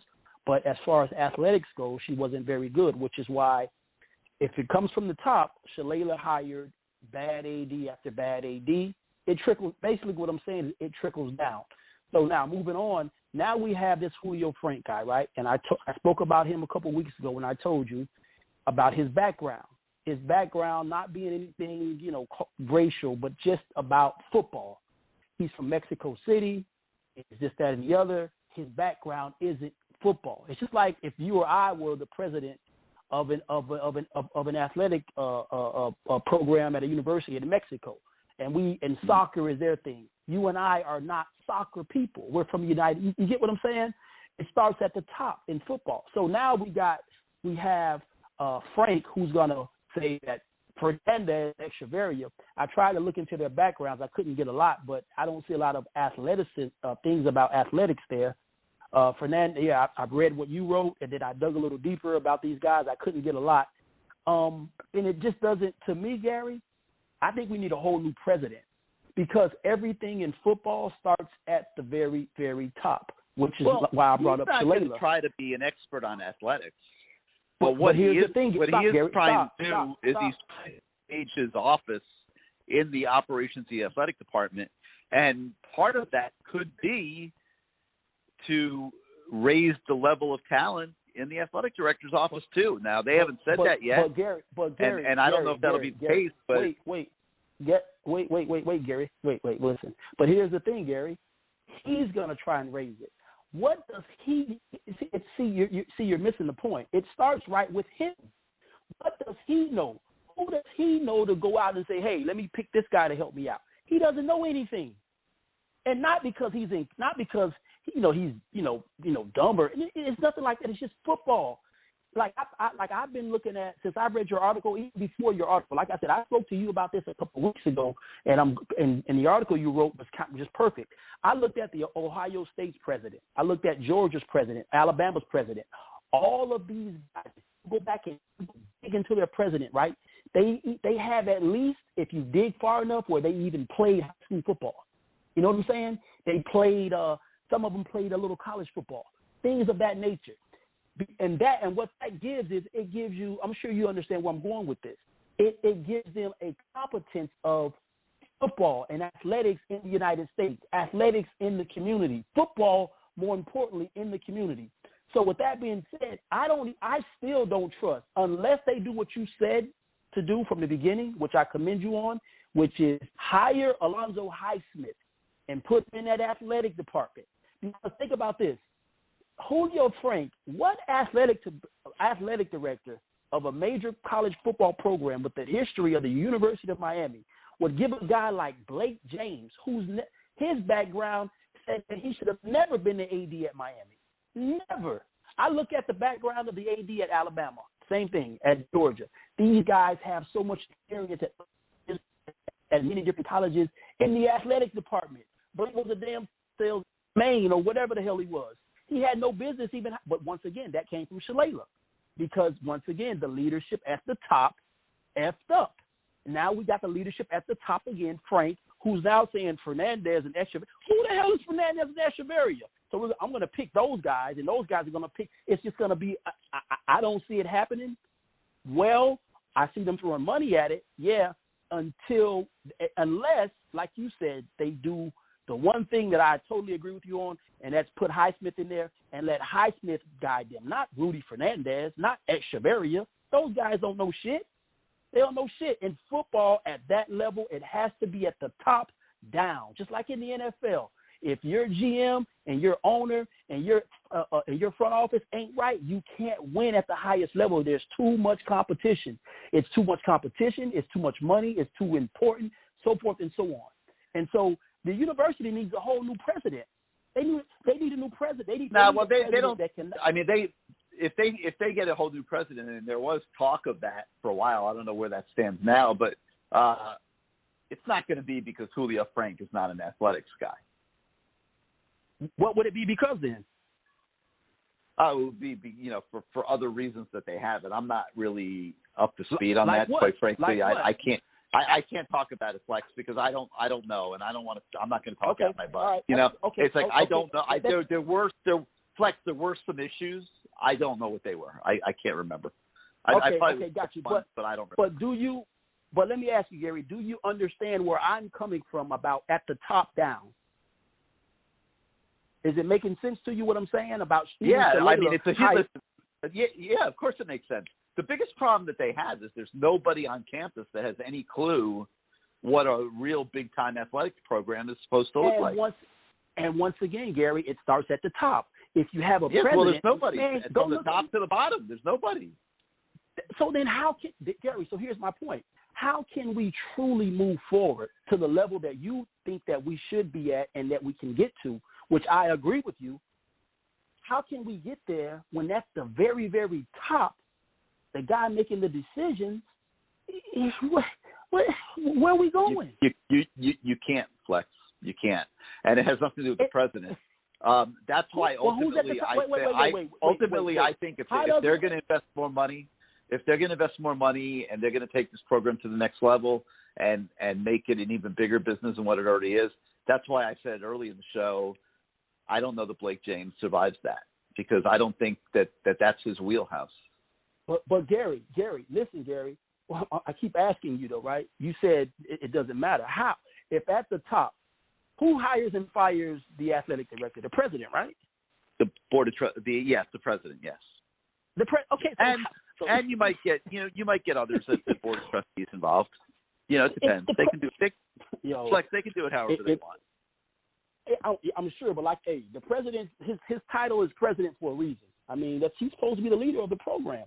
But anyway, let me move on. Let me move on. I think I made my point there about that. Gary, just real quick, I keep touching on this because you keep saying it, and I don't know why you keep saying it.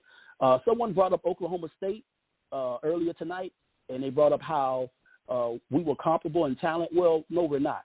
If you look at, and I keep saying this, Gary, we don't have the talent to win a national championship, but we have the talent to dominate the Coastal Division, according to recruiting services, according to the NFL players drafted, according to the last 10 years that we put players in versus everybody else that we play, so forth and so on. We don't have the talent to win a national championship, but we have the talent to win 10 games every year. And I don't think we do. Here's why, Flex, I don't agree with you in here. I'm going to tell you why. I get what you're trying to say, but I don't agree with you, and here's why. There's too many holes. There's just too many holes. And Gary, you're going to be – Gary. Wait, let me finish, man. Jesus Christ. Oh, my God. There's too many holes.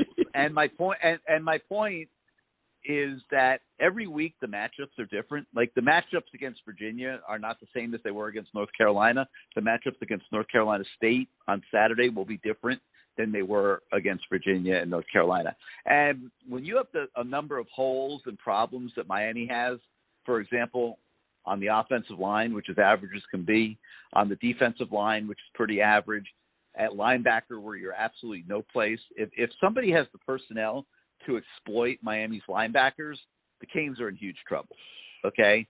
So Gary, so explain to me. That's bottom line. And then Gary, what you've been seeing this year. Wait a minute, Flex. And then what you've been seeing this year as well, which you probably didn't anticipate, is that the safeties are not very good either. So my point is that you have holes all over the place.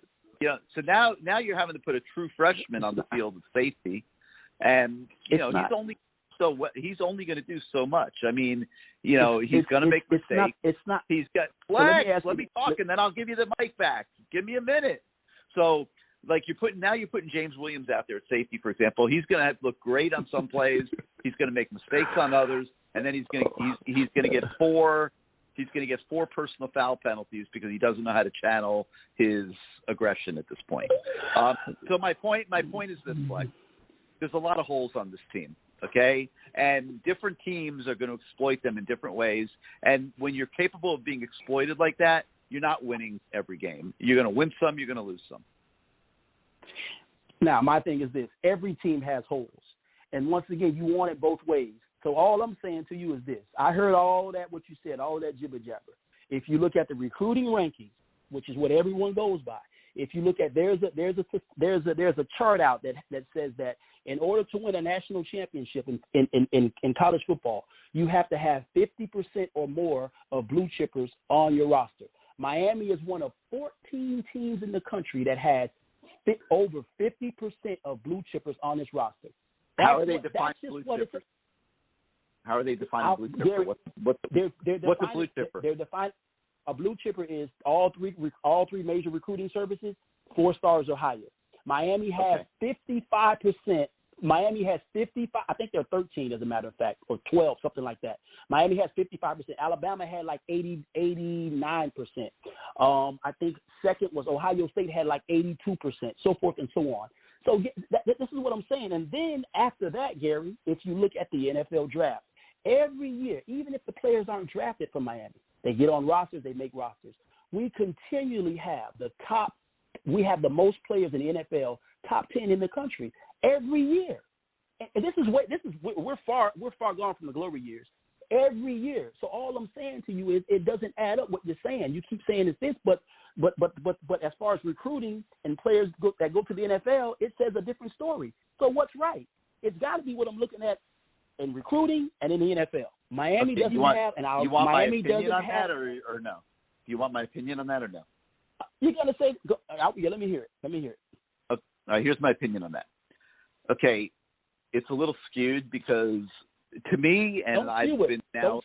Wait, God, will you stop interrupting me?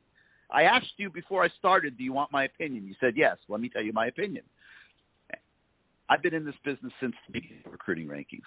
And the thing that I've noticed that I think is flawed is that there's too many 4-stars. They start out with a blank slate every year. And you've got like 25 to 35 5-stars every year, and I think that's a good number. It's like you need to be the elite of the elite, theoretically, to be a 5-star. And it's not a perfect system even at that level. Like you see 5-stars flaming out all the time. Look at the ones Miami's gotten in Lingard, Pope. Like 5 stars there's no guarantees there either. But now here's where I think the problem is. There are 200 to 250 4-stars every year. That's too many, Flex. And that's where the rankings break down to where people are making declarations like what you're talking about. Because you could have a bunch of 4-stars that are down in like the 200 to 250 range and things like that might not really be great players, but they're going to show up on recruiting rankings as great players. And that can throw the whole thing out of whack, and it can create, because I like to use those statistics, it could create expectations that might not be founded on reality. That's my opinion. Gary, you're talking out of both sides of your mouth. You can't have it both ways. But I'll move on. What are you talking about? The last thing, when I say recruiting has to be better, I'm not talking about star rankings, dude. I don't give five flying diddlies about star rankings. I see way too many coaches get fired because they recruit off a list like that. I'm talking about quality evaluation of players. I'm not talking about star rankings. Bro, there has to be some truth to it. Alabama, Georgia, and Ohio State lead in this category. Who's winning all of the national championships? And Clemson. Clemson has like 70-some% blue chippers, or close to 80%. When you're at that level and you're getting 75-80% of your players, obviously, your chances are pretty good, right? You're talking about 1 to 2% of college football is capable of doing that. Bro, so there's truth to it. It's still truth to it, Gary. But anyway, let's move on. Because when the numbers are to that level, absolutely there's truth to it. Bro, but you're talking about 1 to 2% of the teams that play college football that are capable of recruiting at that level. I can even go to the numbers. Miami should be one of them. Miami should be one of them. I can even go to the numbers of the players in the NFL, and I will still prove it to you. It's not recruiting. Miami will recruit well enough to win, but if they win, then the recruiting will go up. You got to get the coach first. It's coach. Once you get the coach, if the coach wins 10 games a year, 9 games a year, gets to the Coastal, wins the Coastal, gets to the ACC championship, then that builds the recruiting. You ain't gonna get the but let's move on. Let's agree. Would you agree if I told you that Miami through the years did some of its best recruiting when it wasn't winning? Would you agree or not agree? Of course, I seen Randy do it. No, I'm not even talking about Randy. I'm talking about Butch. When Butch came here and put together maybe the best team in college football history, they weren't winning. I think they weren't winning at all. But understand, they didn't win until the 4th and 5th year of Butch. Gary, the amount of money and resources, right, that's dumped into recruiting now, right, is not like it was when Butch was at Miami in the mid 90s into the early 2000s. See, back then, and Ed Reed, or who else did Butch recruit back then? That was Andre Johnson, all of those guys. Like those guys that were recruited back then, they weren't discovered by everybody now. Now it's very difficult to hide players now, to hide recruits now. It's very difficult now because of the amount of resources being pumped into recruiting services. You're talking about it probably is $1 billion industry now. So it's totally not just recruiting services, Fleck. It's not just recruiting services. All those schools that you mentioned that are at the top that are doing 75, 80, 85%, you know what they have? They have massive recruiting departments in their building. Exactly. And the level of the level of evaluation taking place is at the NFL level. That's why I was such a proponent of bringing Alonzo Highsmith into the building a couple of years ago, because I felt that Alonzo could put together an NFL scouting department. Exactly, I agree. But Gary, I just totally disagree with you. And even if last thing on that before I move on and get off your line, last thing of that is even if you said okay, the recruiting is skewed. What about the players in the NFL? Miami continuously puts players into the NFL. 2 this year, 3 next year, 4 the year after that, 3 again. So then once again, it's coaching. It's not players. Moving on. But that's a couple individuals. That's not volume. They got to get back to volume. You got to get back to volume. The way you do it is you in the program, get a bigger and better personnel department, and you got to get a head coach that carries a stick in recruiting and can go battle it out with the big guys. All right, Gary, man, I want to ask you something. Gary, I got to ask you one last thing. Why don't you like Lane Kiffin for the job at Miami? And I've so heard many other too people much. do? I've heard too much about him as a human being that Gary, if Nick Saban that makes me know that he would be a massive, massive risk for the University of Miami. If Nick Saban, if he's good enough for Nick Saban to hire, Nick Saban had a lot of problems with Lane Kiffin, Flex. They had what problems did he have? They weren't all revealed, but they had a lot of problems at Alabama with Lane Kiffin. What problems did he have? What problems did they have? I'm not going to lay him out because I've heard it secondhand, because and I'm not true, going to. Because you can't prove it. Flex, come on, man. You're being way too adversarial, dude. Like, I'm just trying to tell you something, okay? I know people that have been at Alabama. I know people at Alabama. I have heard stories about it. I'm not going to talk about it on this show and speak in a disparaging way about a head football coach at Ole Miss. I'm just telling you from my perspective and from what I've heard, that would be a major risk for the University of Miami. If you're asking me my opinion, that would be my opinion. No. Just like Ed Orgeron, same thing. I would say no. All right, man. Hey, let's continue this next week, all right? Give us a call next week, man. Thanks for being part of the show. All right, 319-527-6768. 319-527-6768. You hit the 1 on your keyboard if you want a keypad, I guess I should say, if you want to come on the show.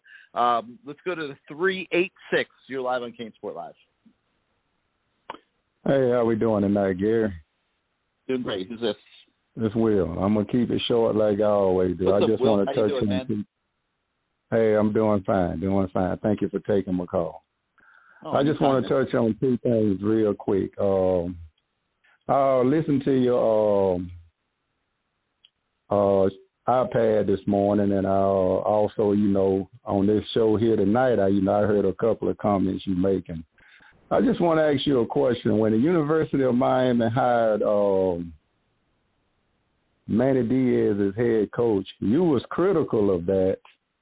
Day one. Because they didn't do a national search, right? They didn't do a national search. I agree, and I know what you're going to say now. But they also put somebody in the office that didn't have the qualifications. So it was a double whammy. Okay, but hold on. How do you just hand the job to somebody that has no credentials and has no resume to support giving them that job? And so that was the first thing. And then the fact that they reached that conclusion without even taking 5 minutes to see who would be interested in the job was crazy.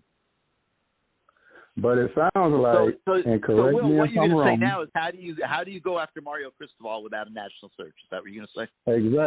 Exactly. Yeah, no, and let me ask you a question. I understand you can't have it. I understand what you're saying. I mean, you can't have it all ways, right? Hold on. Earlier tonight, one of your callers touched on this briefly. Earlier tonight. And this is just my personal opinion. We're all entitled to our opinion. But thus far in his head coaching career, he is not the coach that you're making him out to be, Gary. He's not. I mean, a caller earlier tonight was trying to think, and I'm not saying he's not a good coach. I'm not saying he's not a good coach. He is a good coach. He's a good coach. Is he the best X and O guy in college football? No. Here's what I see. I see a guy that's the perfect fit for Miami. He's a Miami guy. Why is that? Because that's what people why say does anybody want to let me answer tonight? Come on, man, don't cut me off. I'm going to tell you why I'm so sold. I'm going to tell you why I'm so sold on Mario. If you let me do it. Okay. He's a Miami guy. Has deep connections all throughout the community. Is extremely well respected by everybody. In the local football community. Would make an enormous impact locally in recruiting, understands how to recruit at the highest levels of the sport, has done it for many, many years now at Rutgers, Miami, Alabama, has been one of the best recruiters in the country, is considered one of the best recruiting head coaches in the country right now. I've watched the guy work. I've seen a guy that has an incredible feel for hiring assistants. Somebody is making a point, I think on the message board, the CaneSport, how a few of his assistants are under consideration for the head coaching job at Washington State now. He understands the importance and the value of hiring the best people. You will not see him take the University of Miami job if he doesn't have the resources to hire the best coaches and bring them to Miami. What else? I've seen a guy that continues to evolve as a head coach, who's always looking to get better, who's always studying, who's always going to see places where they are successful and learn how and why they're successful. That's why he went to work for Nick Saban at Alabama, where he studied under the best and learned how to run a program at that level. He's got the entire blueprint. He's now a Saban disciple who understands how to run a program of that level, and he can bring that blueprint to Miami. I think that if you take a guy like him that could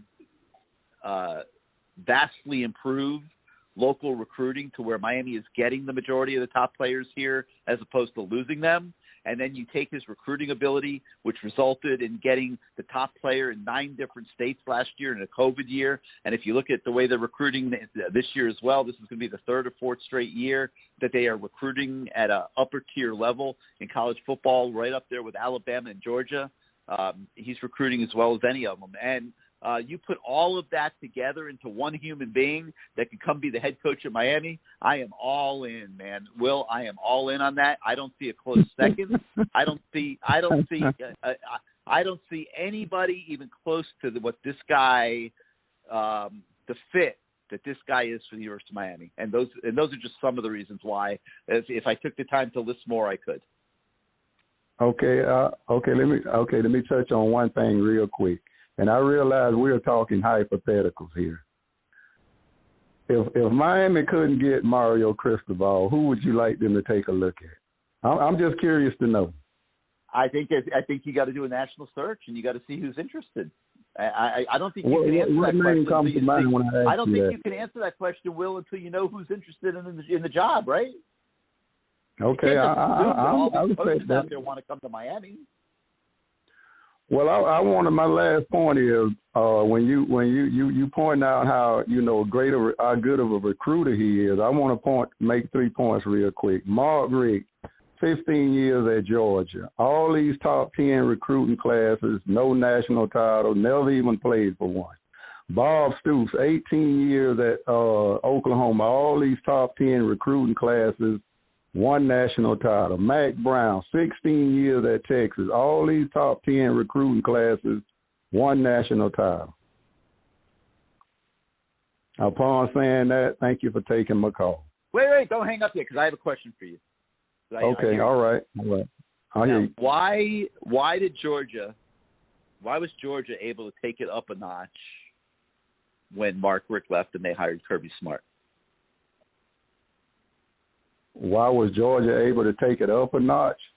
Would you agree they've taken it up a notch right now? I mean, they've taken it up a notch. Right? I would agree 100%. I would agree 100%. I think. Why do you think that is?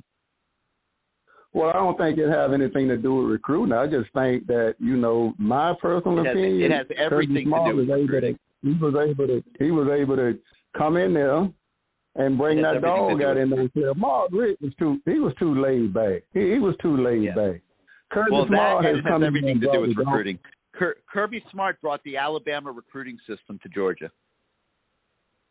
Just like Mario Cristobal would bring the Alabama recruiting system to Miami. What's the Alabama recruiting? Well, it involves a lot of layers of staffing, how they attack it, how they interact with athletes, how they interact with coaches, how they support their coaches, and layers of responsibilities and things like that. It's a complicated blueprint. It's at a whole different level than what's going on at Miami right now. I agree. All right, Will. I'm not trying to compare Miami to Alabama. Thank you for taking the call. I hope it happens here. I want to see this program get back for all you guys. For everybody at every level. I want to see this program get back. I understand it's not being run at a level even close right now, and they need to get some people in the building that understand how it's supposed to be run and will execute that. And I think if they do that, you will see results very quickly. All right, well, thanks for being part of the show, man. Appreciate it. We'll talk to you next time. All right. 319-527-6768. 319-527-6768. We go into hour number 3. And we'll start hour number 3 in the 423. You're live on CaneSport Live. How you doing tonight? 423, you with us? Going once. Go to the 786. You're live on CaneSport Live. Gary, my friend, how are you? Hey, what's up, everything? How are you, man? I'm doing great, Gary. I'm doing great. Having a couple of issues connecting with, I guess it's a different phone number tonight, so apologize for that. And there was major technical problems tonight that I've been working through. But I appreciate you always giving us this opportunity, Gary. Sorry about the mix-up. No problem. Listen, from what I've been able to listen to so far tonight, some really good calls. And some calls that really make us question things as a whole, but I think we've gotten to a point where it's just very it's very difficult to accept that that this season is over, and it's probably been over for quite some time. But Gary, you got to feel for these kids, these student athletes that, especially the young ones that are really working hard. And things are evolving in a direction that it isn't positive, not just for the program, but individually, collectively, for all these coaches, their families, these players. It's a real rough time right now. And you just hope that there's going to be a way that they can put it all together this weekend. I know how good NC State is on both sides of the ball. They play great complementary football, Gary. But if there was ever a game you got to win, it's this weekend for a lot of reasons. And I'm just hoping that these kids and coaches are able to get on the same page on every snap, not just on Saturday, but hopefully throughout this week in practice, throughout their film sessions, that they're really able to go ahead and come up with a winning recipe for Saturday, Gary. It's just, you know what the key word, the key 2 words that you just said are, that I like? You said every snap, because one good play, one bad play isn't going to cut it.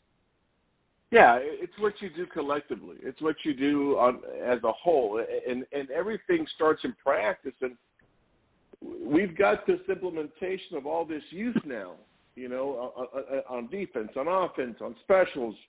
You're seeing more and more of these young kids involved, and he's gotten to the point, Manny Diaz has, that, at this stage you have no other choice. And about 3 weeks ago, you and I talked about this.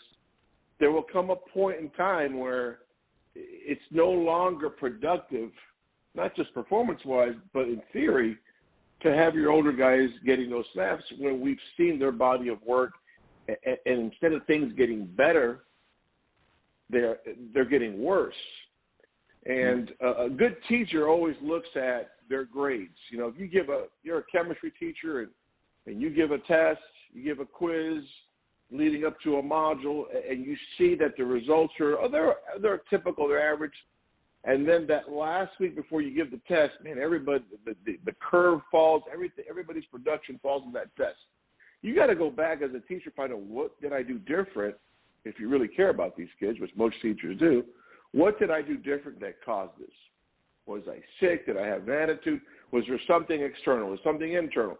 You've got to go through all those things. And when you look at these players, to be upperclassmen and to be playing as poorly as you're playing, I looked at a local guy who has a great segment, and he breaks everything down. And I'm looking at Bubba Bolden saying, what is this? I didn't even see this on Saturday. I saw maybe one play of him being non-existent in the play. But, man, Gary, it's gotten so bad that you're looking at these guys that could have been, a fifth or a sixth rounder last year, and they're playing so bad that true freshmen are head and shoulders better than they are right now. They're producing better than these kids. It's not to pick on Bubba Bolden, because I think he's a snapshot of what's occurred with all these upperclassmen at whether it's offense or defense. And you've got to ask yourself, what is happening? And that's the big question. And unfortunately, we don't have time for an answer. We've got to win games. So with that in mind, the infusion of the young talent, whether it hasn't been tainted yet by his instruction or teaching, we have to rely on that for the next 6 games. That's all we have. Well, it's good because it'll give them a chance to develop. I mean, they'll make mistakes and they'll have to live through their mistakes, but they need to develop the young talent. So when a guy like Gervin Hall is so consistently playing poorly, you got to get James Williams and Cam Kitchens out there. So unfortunately, I had a question about.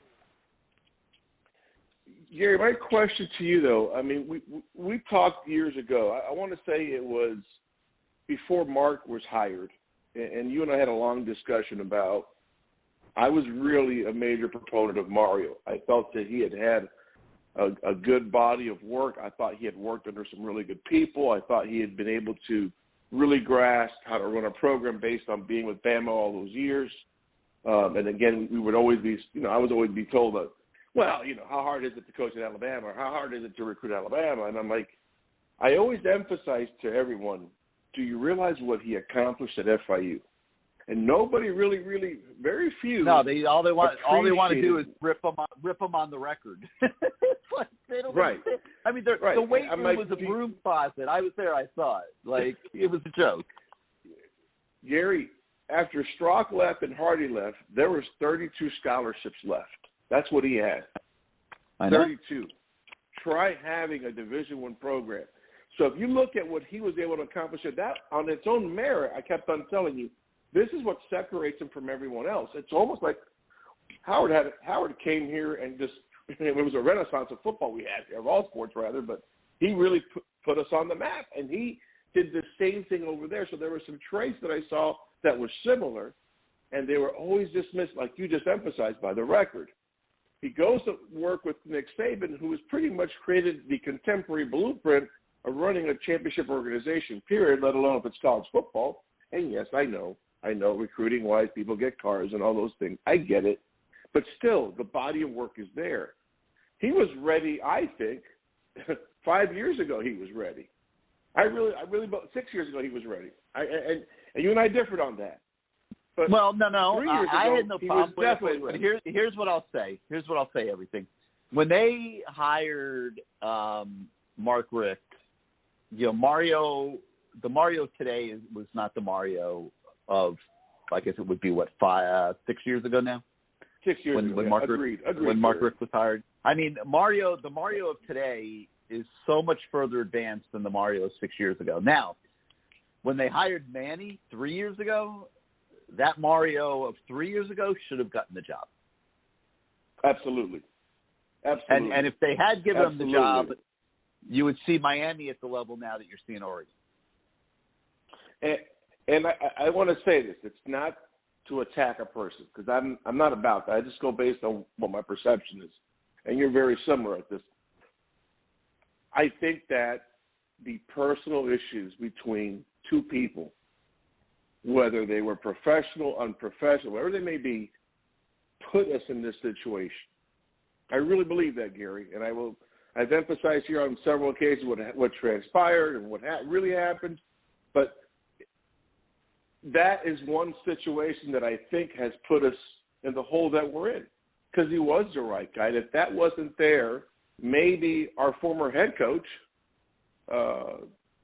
maybe Al Golden, is able to be convinced we got to go elsewhere with our defensive personnel and format because that guy does have a great brain.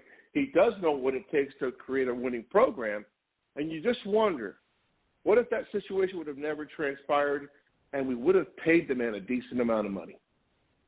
Would we still be here in this situation today? Would Al Golden would have had success and won the ACC once or twice? Who knows? Al Golden would have been fine if he wasn't wedded to D'Onofrio. Right, and that's my point. I think Mario would have been a guy that could have said, hey, this is not going to function. We got to go this way. I think he has a strong enough voice based on not just him being a Cane, but him understanding this community and this state in terms of recruiting, in terms of all the operation it takes to be successful. Because he had done it for several years at FIU, for 3 years in a row. I think that maybe, just maybe, Al's perception might have changed a little bit and a little self-reflection and say, we got to go in a different direction. Maybe I'm wrong here. I'm probably wrong here. But here's what I'll tell you about Al, because up until the end when things went bad for him, I mean, Al and I were pretty tight, and I was able to have a lot of really long conversations with him about different things. And his attitude about D'Onofrio was that they were like business partners. Like, they came to Miami together. That was his boy, and he wasn't going to turn on him. And at the end of the day, it cost him his head coaching career because D'Onofrio was not good enough as a defensive coordinator. Although Hurley Brown was on the Lamar Thomas show last week and started talking about how great D'Onofrio was, and I love Hurley Brown, man. He's one of my favorites.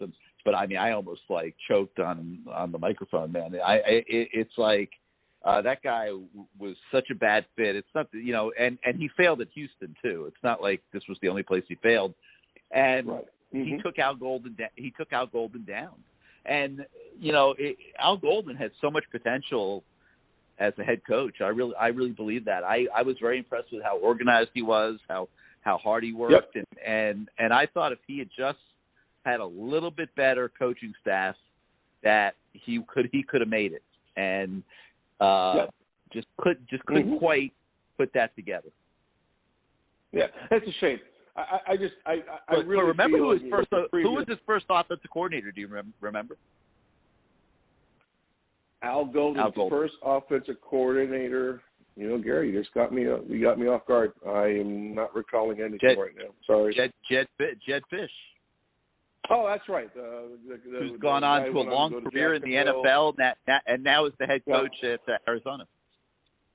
Yeah, 0-6 right now, but he's going to build something. I know some of those guys out there. You talk about a dumpster fire, man. That program is a joke. They literally have kids crying on the sidelines, over having to do, lift weights during the week and stuff like that. I mean, that program is in such a mess, but they've got a plan.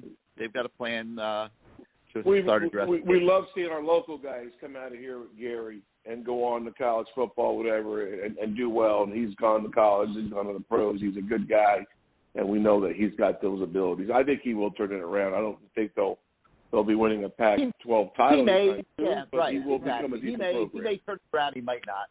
But I'm not There's saying one name that could help him right away, though, Gary. There's one name right now that if he were smart, he'd be all the entire state of Arizona should be on it, and that's to bring this kid back home from Norman and bring him back over there, let him be the man and hit that portal hard, and he could actually get something accomplished next year. It's not, that dream isn't too far-fetched. We'll see. All right, you got anything else? Spencer Rattler's pretty good. Hey, last thing, with Mario, right now at this stage, do you think if the planets were to be aligned perfectly, Blake goes on to become the vice provost at Maine or something like that, okay? And we get a new AD. Do you think Mario, even if he wins the Pac-12 title once again and gets to a Rose Bowl, do you think he really even considers coming back home? I think it depends. I mean, if the university is all in, if when they're informed about what they need to do to make this program relevant today in terms of budgets and things like that, if they don't blink, and I'm guessing it's probably going to involve maybe an extra $5 million a year of investment. If they don't blink and they let him set the program up properly, I do think he would consider coming here. But that wouldn't happen if Blake were to still be involved.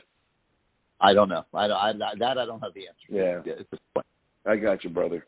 I got you. I mean, Gary, I think there's a willingness. I think there's a willingness by the university to learn. Like, I think right now, as we're sitting here, they don't understand or know what it takes. I think they have a willingness to learn what it takes.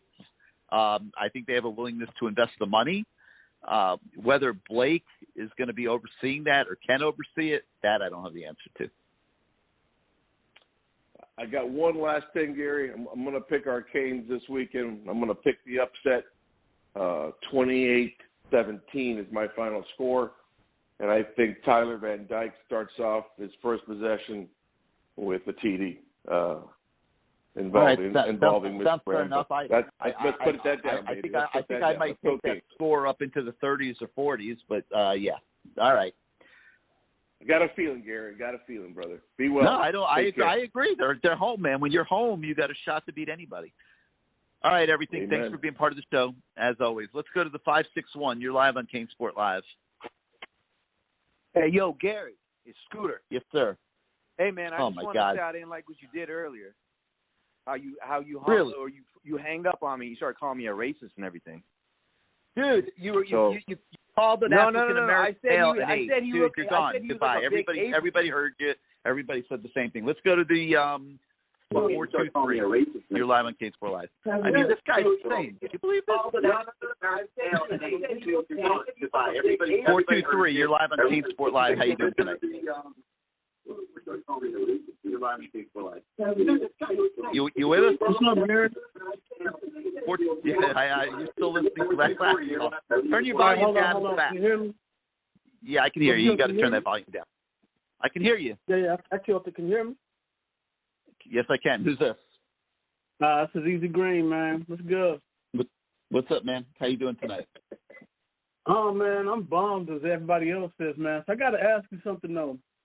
You keep on putting an emphasis about recruiting, but I want to put one bigger emphasis on one word more than anything else, and that's development. We had another caller announced on it. I think we had the most returning players in the whole entire ACC and the third most in the whole entire nation. Yet we don't get any production out of any of those returners anymore. We have to rely on freshmen. That's a problem. Mm-hmm. You know what I mean? It is. Yeah. So, hold on real quick, man. My alarm's about to go off here. Give me a second. Your alarm? What, you just woke up? No. My security alarm. No, my bad. Yeah, my wife walked outside the house without setting an alarm. My bad. That's beside another point. But that's what I just want to point out. With Manny Diaz, about development, so besides another point, that was another thing. That's personal stuff. Manny Diaz, he was supposed to be the linebackers coach. And the biggest indictment in my like a formal accusation that he cannot develop anyone is Zach McLeod. That guy is father time on the defense. And he's so bad at his position that he had to switch to another position because he never learned how to play a linebacker. And that's supposed to be your number one gig as a head coach.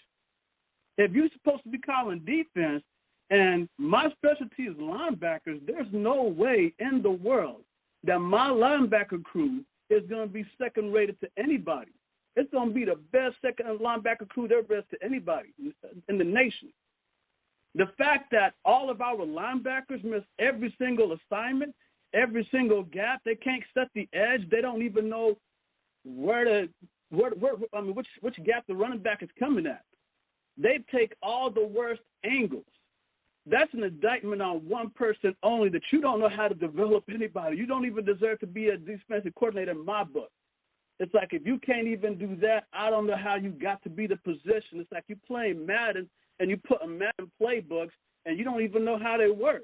You don't even know how to put your linebackers and know exactly which gap to hit if the defensive tackle or the defensive end moves away. You know, it's like this is the worst defense I've ever seen. And even probably worse as a program is when you look at everything as a whole. Every single player that returns keeps on getting worse every single year. Navon Donaldson, he was a beast when he first came to the U. He's worse every year. DJ Escape, doesn't matter which position you pick. So my take is this. Yes, I know Manny's gone, and I'm not going to beat that dead horse. But what I think that we need more than anything else is coaches that know how to develop players to play in the NFL. You can say whatever you want to say about Mario. I hope he gets the gig. But if for whatever reason that train passes, we need to have a coach like how we have with Schnellenberger, Johnson, Erickson, and Davis. They all wanted to be NFL coaches, every single one of them. And the coaches that we've been hiring, they don't even sniff the jockstrap of an NFL position coach. And yet we're giving them the keys to the Cadillac, or in this case, it was the Porsche in 2000. Now we downgraded to where it's driving a Hyundai. That's what the University of Miami is. We are now the Hyundais when we used to be the cream, the best of the cars, the Bentleys, you name it. But now we're a Hyundai. We ain't even a Chrysler 300. We don't even look like a Phantom. We look like a Hyundai. So, I don't know. But that's just me. I'm just kind of mad about it. I was also going to ask one question before. What's it going to take for, I don't know, is it really realistic, like, gone that we can't even get Mario? If everybody band together and says, you know what, we've been screwed for the last 20 years. You sitting there putting this you on, saying this is Miami for the last 20 years. What can we do to get our money back? Because to me, yeah, Mario's a home run, but if we can't get Mario, we need to have NFL staff from top to bottom at every single position group, people that want to go somewhere. That's it. That's all I had to say. All right, man. Well, thank you. Thank you, as always, for being part of the show. 319-527-6768, 319-527-6768. You hit the 1 on your keypad if you want to come on the show. Let's go to the 541. You're live on CaneSport Live. Hey, Gary. How you doing? It's Eric. What's up, Eric? The last caller pretty much hit on what I was going to say, man. Development is the key. Like, we have these players in the program, and they just get worse year after year. Doesn't make sense. Living out here in Eugene, actually get to see Mario work, it's like a business atmosphere out here. I mean, these players, they want to get to the next level. And I watch Miami, I just feel like they don't want to get to the next level. They just happy to be on TV. They happy to throw on a chain. They happy to be on social media. Mario, out here it's just straight business. Honestly, it's making me want to trade my Cane stuff in to be a Duck just because of Mario. I watch more games. Well, for now, you can cheer for both. You can cheer for both for now. Hopefully, hopefully they'll find some way to get him to come to Miami after the season. I was kind of worried on Mario at first, but actually getting to see him, put his fingerprint on Oregon, man, I think he would do what we need to be done down in Miami. And it just makes me upset that we have to live in mediocrity while a team in the Pacific Northwest, and I live here, don't get me wrong, I love the outdoors, but a team in the Pacific Northwest in the top of the country is getting better players than Miami. It just blows my mind, Gary. It blows my mind, man. But that's all I had. No. You can put me back on hold. I appreciate you. Thanks for doing the show. All right, man. Thank you. Yeah, I understand what you're talking about. I understand the level that he would run this program. Some people want to argue about it. It's fine. I get it. Like, not everybody's going to have the same perspective that I have on it. But let me tell you something. There is no comparison, zero in any way, to what the University of Miami football program looks like today and what it would look like if they're able to get that guy to come here and run it. Everything would be different. Everything would be done at a higher level. Would that guarantee wins? Would it guarantee championships? No. Still got to go out on Saturdays and win the games, and winning is hard. Like, they don't win every game out at Oregon. There's games where they don't play well, and they're in the same life and death battles that Miami's in. But it's not because the program's not run well. It's because they just happen to get beat, and everybody gets beat. Alabama just got beat. Alabama runs the best program in the country. They just got beat at Texas A&M. I mean, Clemson's been beat a few times this year. I mean, people get beat. Like, every year it's not going to be perfect and it's not going to be utopia. But that doesn't mean they can't run their program the right way and give themselves a chance. And right now, Miami is not giving itself a chance. Let's go out to the 609. You're live on CaneSport Live. Hey, Gary. How you doing, Who's man? This is OmniPoint. What's up, OmniPoint? How you been, man? I'm good, man. How you been? I haven't called in like a couple of years, probably since we were talking about Alonzo and Mario back then. Yeah. Imagine. Yeah. Yeah, right, exactly. Now we're back full circle. They didn't frickin' listen. God dang it. Yeah, right. I hear you. Oh, my God.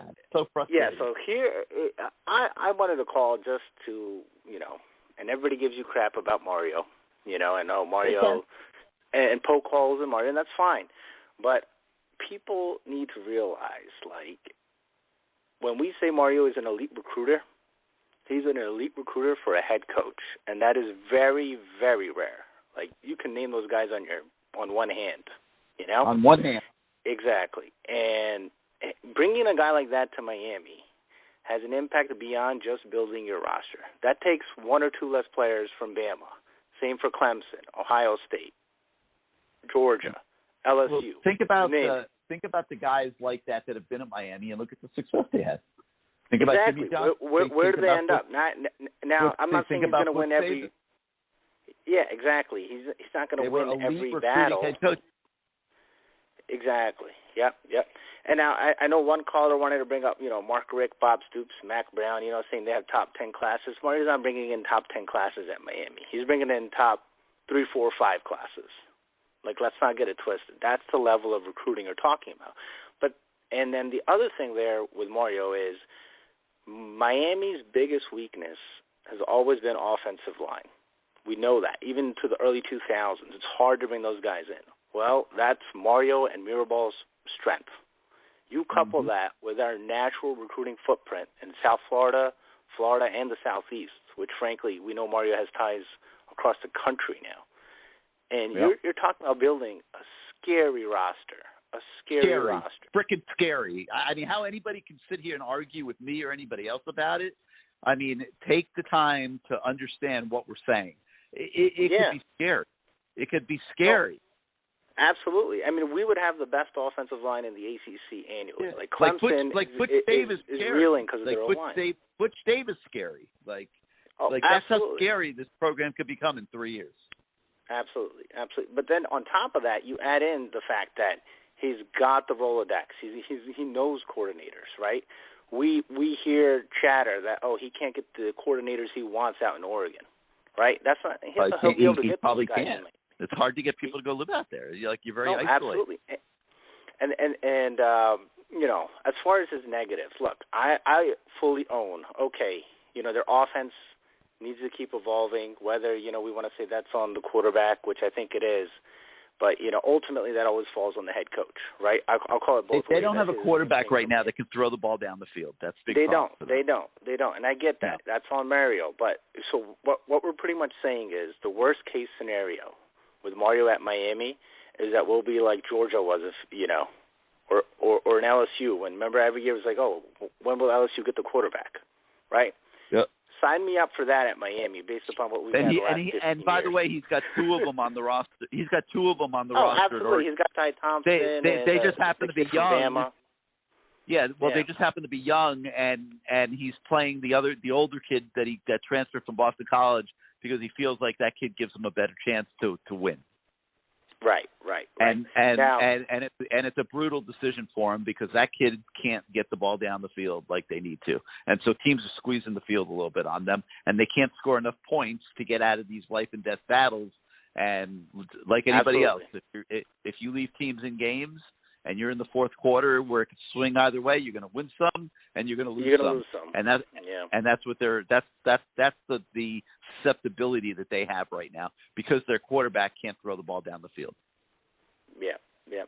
Now, my other thing there with Mario is, I see on our message boards a lot of people say, he's not going to come here, right? He's got it so good in Oregon. Yeah, he's got it great in Oregon, but it is hard to recruit up in Oregon. Like, Oregon fans know how remarkable it is that Manny is recruiting at that level. And quite frankly, I don't know, even Mario doing as good as he is up there, he'll ever be able to get enough guys to get over the hump and win a national championship. It's really hard to get guys up there. I agree with you. Think about one other thing. If you're recruiting at that place and you have no in-state talent, think about the wear and tear on your coaching staff. And what they have to go through in recruiting, how they have to go travel all over the damn place to recruit kids, and how much extra travel and wear and tear that puts on your staff that you're already expecting to work their asses off 7 days a week, 365 days a year. It's hard, man. Yeah, man. And then so the I other think thing they can there, get them. I really do. I think they can get them, but they got to go about it the right way, and they can't fuck around. We're not on the they can't mess around. They got to drop them, and they got to go balls to the wall and put together a package. Not just paying Mario a lot of money because that's not what that guy's all about. They need to be willing to make an investment in this program to operate at the top level. I think it's going to take ballpark an extra $5 million a year, and they need to do it and be happy to do it and not bust balls about little things like an extra 100 hours of NetJet time and things like that, and give those coaches the tools they need to be successful, and then stay out of the goddamn way. I hear you, Gary. If it's and here's the thing, though. If it's only going to take an extra $5 million, I mean, I think we'll know how committed our administration. $5 million a year. But I think they'll be willing to do it. I think this is big business. If your athletic budget is already $105 million and you got to raise it to $110, what are you talking about? An extra couple percentage points? I mean, come on, man. and you're telling me that if the budget's $105, that there's not a few $1 million of waste in there? Of course there is. There's definitely waste in there, and you could sharpen your pencils and stuff. Let me tell you something. This is doable. It's time. It's time for this athletic department to be run the right way. Don't feel anybody that's out there putting heat on these guys. Don't feel bad about it. They need it. It's like what's been going on should not and has not been acceptable. Absolutely. Hey, Gary, one last quick point. I know a lot of our fellow fans, they want, that don't want Mario, they want an offensive coach, whether it's Kiffin or whoever, Bill O'Brien, whoever. The argument made by the pro offensive coach is that, we'll be able to get a coordinator and get recruits on defense. It doesn't work that way. Lincoln Riley Mario is an offensive coach, by the way. Mario's always right. I hear you, but they're talking like a Lincoln Riley, a Lane Kiffin type, right? Well, Lincoln's the top dog right now, and he's got the top dog program out of these quote-unquote offensive coaches. I mean, Ryan Day, I guess you could put him in there, but, he inherited from Urban, so it's a little bit of a different story. But Lincoln Riley is having a tough time winning these defensive battles. He just, it looks like he came up second for Kenyatta Jackson to Ohio State, who just committed over there, It's not that easy. You cannot take getting these kids into your program for granted. All right, thanks, Gary. All right, man. Thank you for being part of the show. All right. Let's see, what time is it? It's 10:37. We got an open board. I'm going to put out a last call for phone calls, 319-527-6768, 319-527-6768. You hit the 1 on your keypad if you want to come on the show. All right, I'm going to take a sip of water here because there's a lot of questions. And I am going to try to attack all these questions that have been submitted on the message board at CaneSport.com. Gary, you said that you didn't think Mario would take the USC job and now LSU positions. Do I think that there are wise, very wealthy local contacts whispering to Mario's agent to suggest he not do anything till he hears from Miami on their Godfather offer? I said he wouldn't take the USC job, and I don't think he would. I think that would be disrespectful to Phil Knight of Nike, that's been such a supporter of him at Oregon. I do think if Miami doesn't come with the plan that it needs to come with and is not willing to make the investment, I do think he would consider the LSU job. But I think that even though the LSU job would unquestionably pay more than what Miami would pay to the head coach, I don't think that would keep him from coming to Miami. I think if Miami gets serious about this and puts a plan together, and if they don't, shame on them. If they do it, I think that there's a very good chance that they could land him. That's my opinion right now. Next question, who would reach out to people like me and Matt for outside feedback on the program? I don't know about that. We tell it like it is. We if we see something that's not right, we say it. And, I'm sure that's not always applauded over there at the Heck Center. I hope we're respected. I think we do know what we're talking about. I hope we come across that way. But the question is that wouldn't they be wise to listen to people like us who has their to help them run the athletic program? I'm not going to comment on that. I mean, I think we know what we're talking about. I hope we come across that way. But I'm not going to say that Blake James has to listen to us. I mean, that's his prerogative. I think he would have been much better off listening to us the last few years. I'll tell you that, because it's not going real well. And I think it would be going a lot better if he had just, he made a colossal mistake. Okay. He had a chance to correct it. He had every reason to correct it after that first season when you go 6-7 and you lose to FIU and Louisiana Tech. And yeah, it would have been expensive at that point to correct the mistake you made. He didn't have the wisdom to do that. And now you're seeing they're paying for it 2 years forward. And it's not that Manny's a disaster or anything. You're just seeing that they're losing a lot of close games. And that's because they're just not quite good enough and solid enough. And that's the difference. I mean, the ACC is garbage. I mean, there's, the best team in the ACC right now is Wake Forest. Are you kidding me? You're telling me Miami can't be Wake Forest? I mean, that's not even a conversation. But anyway, he didn't correct the mistake, and now they're paying for it 2 years later. Which situation is worse, Dolphins or Canes? Oh my God, I would say Dolphins, man, because they loaded up with draft picks to get that franchise straightened out, and then they blew a whole bunch of those draft picks. And why that Chris Greer guy still has an office at that beautiful, oh my God, I don't know if anybody's seen that thing. They built the most beautiful training complex across from the stadium out there. But why Chris Greer still has an office there is beyond me. That guy has destroyed that franchise for now another 5 years. Drafted the wrong quarterback. They drafted a cornerback in the first round that can't play. They've drafted offensive linemen high in the first, second, third rounds that are terrible. That guy has done a horrendous job. I bleed for Steve Ross. He's a great owner. He's got the right things in mind for Miami and the Dolphins. But the same problem that Miami has, it's about the people.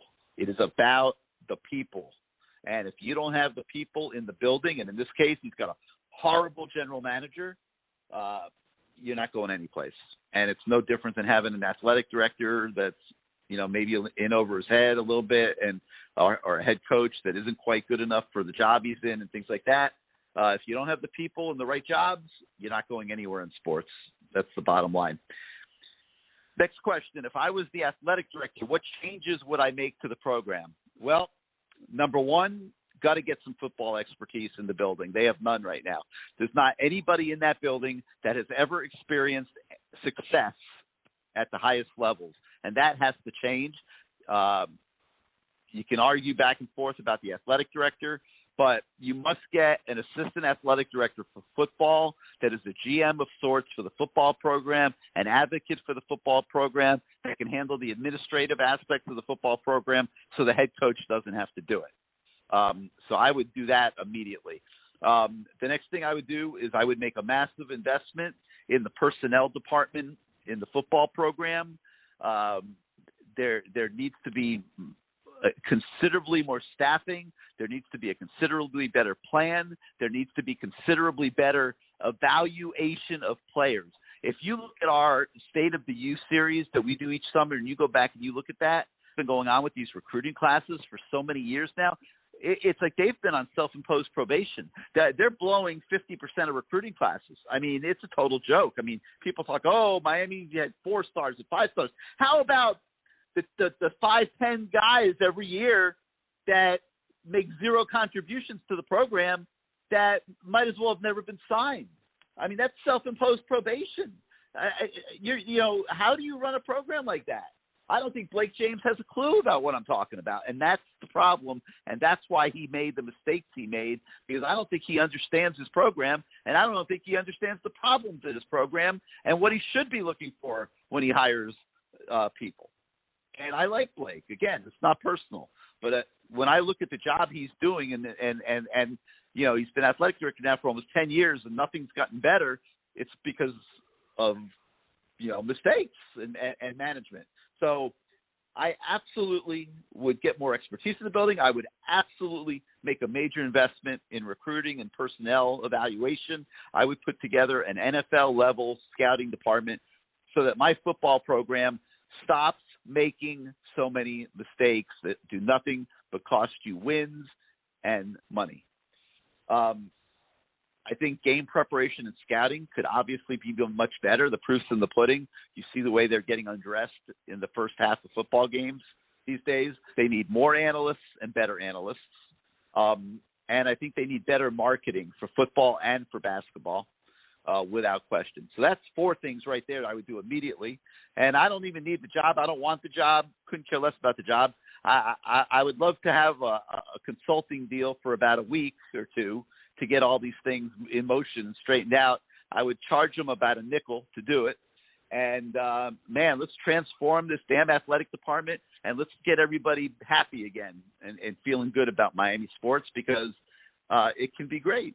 And Jim Larrañaga has proved that it can be done in basketball, and I think he's on the road back to doing it again, not showing any signs of being near retirement to me. They're recruiting very well, running a very good program over there. He's got a great assistant in Chris Caputo, who does a phenomenal job supporting Jim. And, man, I mean, this athletic department could be great. I'm telling you guys, it could be great, but it's about the people, no different than the Dolphins. It's about the people. Next question. As it looks right now, we're not even competitive with teams like Wake Forest, NC State, and Pitt. Well, we'll find out about NC State Saturday.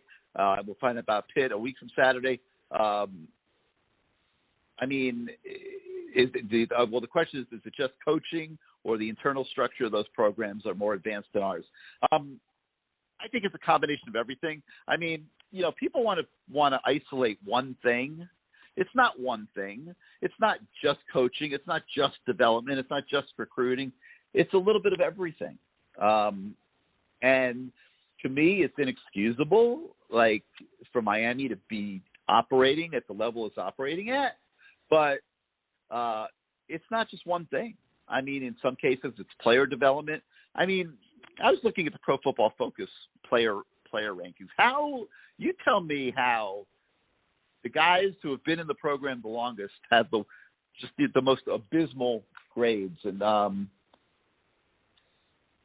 talking about Gervin Hall, I mean, whose grading is just beyond below average this year. Sam Brooks, you know, there's talk he's going to transfer or whatever. He's played like crap when he's been on the field. He doesn't have a beef. He doesn't have a complaint that he's not playing. He's been terrible when he's been out there. And plus he's been hurt a lot. I'm talking about Gilbert Frierson, who's an experienced striker. He's been horrendous this year. Avery Huff, a linebacker that was supposed to have so much promise, they can't even get on the field. Corey Flagg has been horrendous. Bubba Bolden has been horrendous. Alan Hay Jr. is clearly not ready to play. They can't even play him, and he's way undersized. To me, I don't understand how in the heck they ever recruited him. DJ Ivey has been average as can be. That's why you see Marcus Clark being elevated on the depth chart. But DJ Ivey is, a 3-year starter? I mean, how does it get worse? How is he horrendous this year?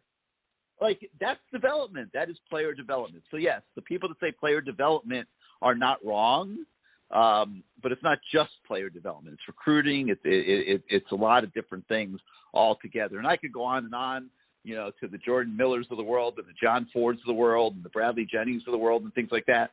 But the bottom line is that you have a lot of guys that have been in this program for a few years that are not playing very good football. There's not a ton of high-level talent in the program that is playing good football, no matter what anybody wants to believe. And, it is what it is. It needs to be better, but I don't think it can be better without a total reboot, and that's what they need to do when this football season's over. We'll see what happens there. Okay, let me see here. An extension of that question is the next question of what the next steps would be for the program. I think, number one, it's in a row right now, which I think is what they're doing. I wrote about it this morning.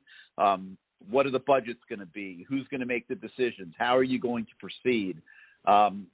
If a change is going to be made, you have to hit the ground running. You're seeing what's going on. And, the timeline has been moved up. I mean, these schools like USC and LSU doing all this in October. I mean, mid-October. I mean, whoever's who sees this? Mid-October, they're whacking the head coaches and starting coaching searches. I mean, that's game changers, man, because you're competing with those schools for the same guys. I mean, Mario Cristobal, we'll just talk about him since we talk about him so much. He's at the top of the search at both those schools. So you got to be working right now. I think they are. That's what I wrote about this morning. I think part of that is that you got to make a call soon, if you haven't already, to Mario's agent and see if he's willing to be a candidate. And if yes, what would he need to have in place to consider the job? Because you're not going to be able to call Mario. Mario's not having any conversations with anybody. That's not what guys like that do. You're going to have to go through his intermediaries, and they will have the information that they need to lay out to the University of Miami what needs to be done and what it would take for Mario to consider the job. And then they have decisions to make. And then depending on what answer you get there, I think you got to start figuring out what your other options are and start getting advice on that. So I would think that's what they're doing right now, quite frankly, and they should be doing all those things. So that answers that question, right? Next one, look at the last 4 classes that Cincinnati has signed compared to Miami. They're all in the 40s plus. They rank in the top 5 now. This is a clear indictment of the coaching and developing problem that we have at Miami and have had for years. No argument. I'll take that one as a statement. However, Cincinnati's got to get through the rest of the season, and we'll see. I haven't looked at their schedule, but I don't think that the schedule they're playing can compare to most of these Power 5 programs that are also high up in the rankings. But like I said, I haven't looked at their schedule, and I'm not going to take the time to do it right now. But yes, they clearly are doing a good job. And the other thing I'll tell you about Cincinnati that people don't really know, they do most of their recruiting in the city pockets up in that area of the country, and they get some freaking hard-nosed, tough kids, man. Like the kids that go play football at Cincinnati are tough, competitive, hungry, take your head off kind of kids. And that has a lot to do with why that program's successful. They might be getting 3 stars instead of 4 stars, but they're getting 3 stars that are going to play hard as hell every week, that are hungry, that want to be 4 stars and want to play in the NFL and things like that. And they play hard as hell. I don't know if you've watched Cincinnati very much. That team plays very hard, very consistently, and that's why they're successful, because now they're also well coached. When does basketball start, and what are your predictions? Well, I think they have an exhibition tomorrow night.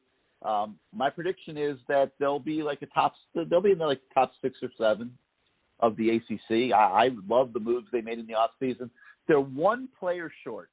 They tried to get an elite center to come, and they fell just short. And they're 1 player short. They're 1 big man short of being right at the top of the ACC, and that's going to cost them when they play a couple of the better teams. When they play, the Carolinas of the world that have those type of players, and trying to think who else is ranked at the top of the ACC. Actually, I have it here. Duke, Florida State, Carolina. When they play those 3 teams, I think it's going to be hard for them. They might be 1 player short, but everybody else in the ACC, I absolutely think that they can compete with and win their share of the games. I think they'll be a top 6 or 7 team in the ACC this year. Next question. Any thoughts on why Alonzo has been so vocal the past couple of weeks about what Miami needs? He's going on podcasts, including our show tomorrow night with Lamar Thomas. He's tweeting a lot. Surely he has other things that he could be doing, right? Well, let me think about how to put this for a second here.